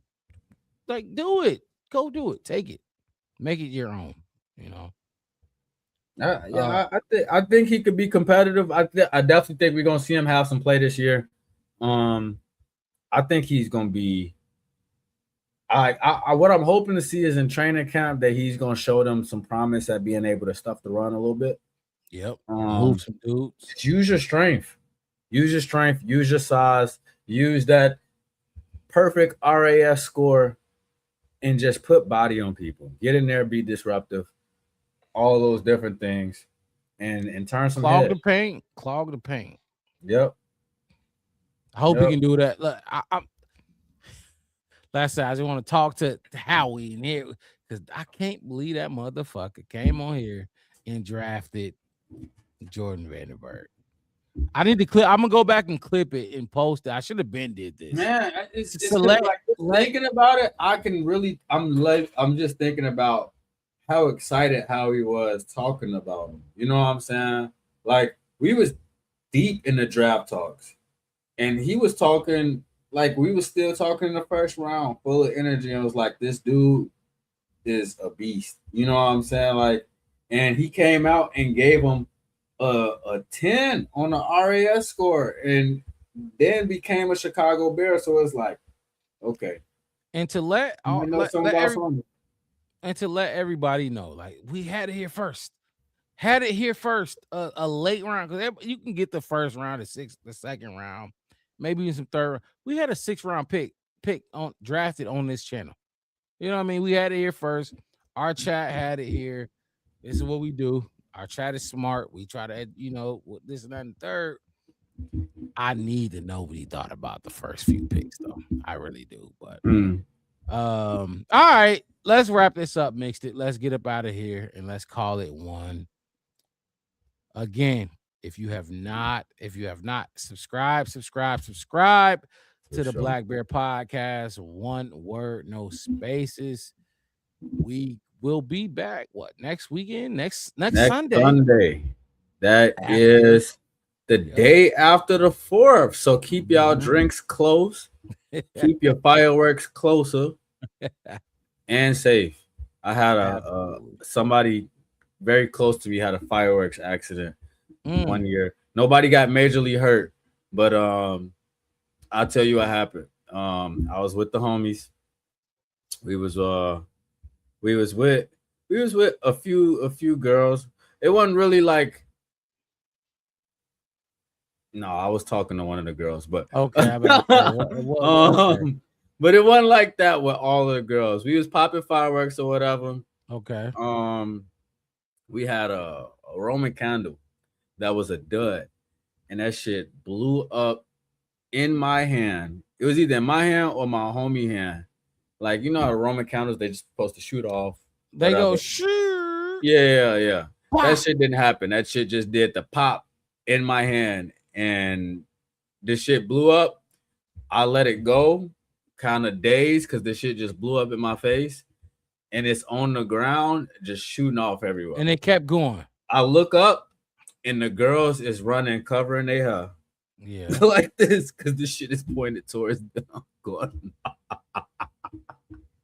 That shit was hilarious. Oh, but so everybody was cool. Everybody was cool, but everybody almost got shot, because when that shit hit the ground, it was like just going every damn.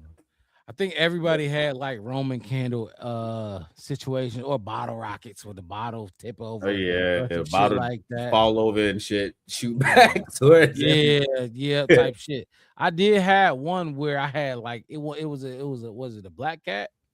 It was a firecracker. It was a regular firecracker. Regular firecracker, and it was they usually come in a pack tied together, blowing. Yeah. Pop. But I had a single, look the stem. I lit it, and I was going to try to throw it. What, that bitch blew up before? Yeah, yeah. I swear to God, hand still here, but it did. Thank God. I was pissed at the motherfucker that gave it to me, because it wasn't. I didn't go through it. I was given one, lit that bitch, and you know how that go. But I was straight. But a lot of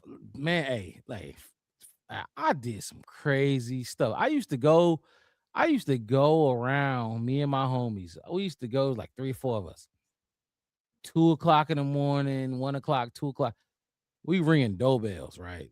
And it's the 4th of July, so it's a lot of events going on within people's household. Well, we ringing doorbells. As soon as they come, we the whole pack though, down the whole pack, and throw it at the. Yeah, it was crazy. That was wild. I was bad as fuck, and I'm up in Wisconsin, Madison, Wisconsin. That's funny as hell. Well, we're on our bikes going through the night, see some people in the back of the, like I said, it's 4th of July, so it's 1 o'clock in the morning. People still out drinking, you know, the adults. We was young.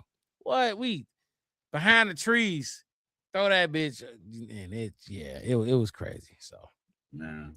be safe on the 4th of July. I hope y'all had a eventful Juneteenth weekend last weekend. I know I did as well. So let's keep the holidays going, keep the holiday spirit going. I hope everybody get back safe because we're gonna be here Sunday after the fact. I actually don't know what I'm doing next weekend. I don't have nothing planned for the 4th of July, but we'll see.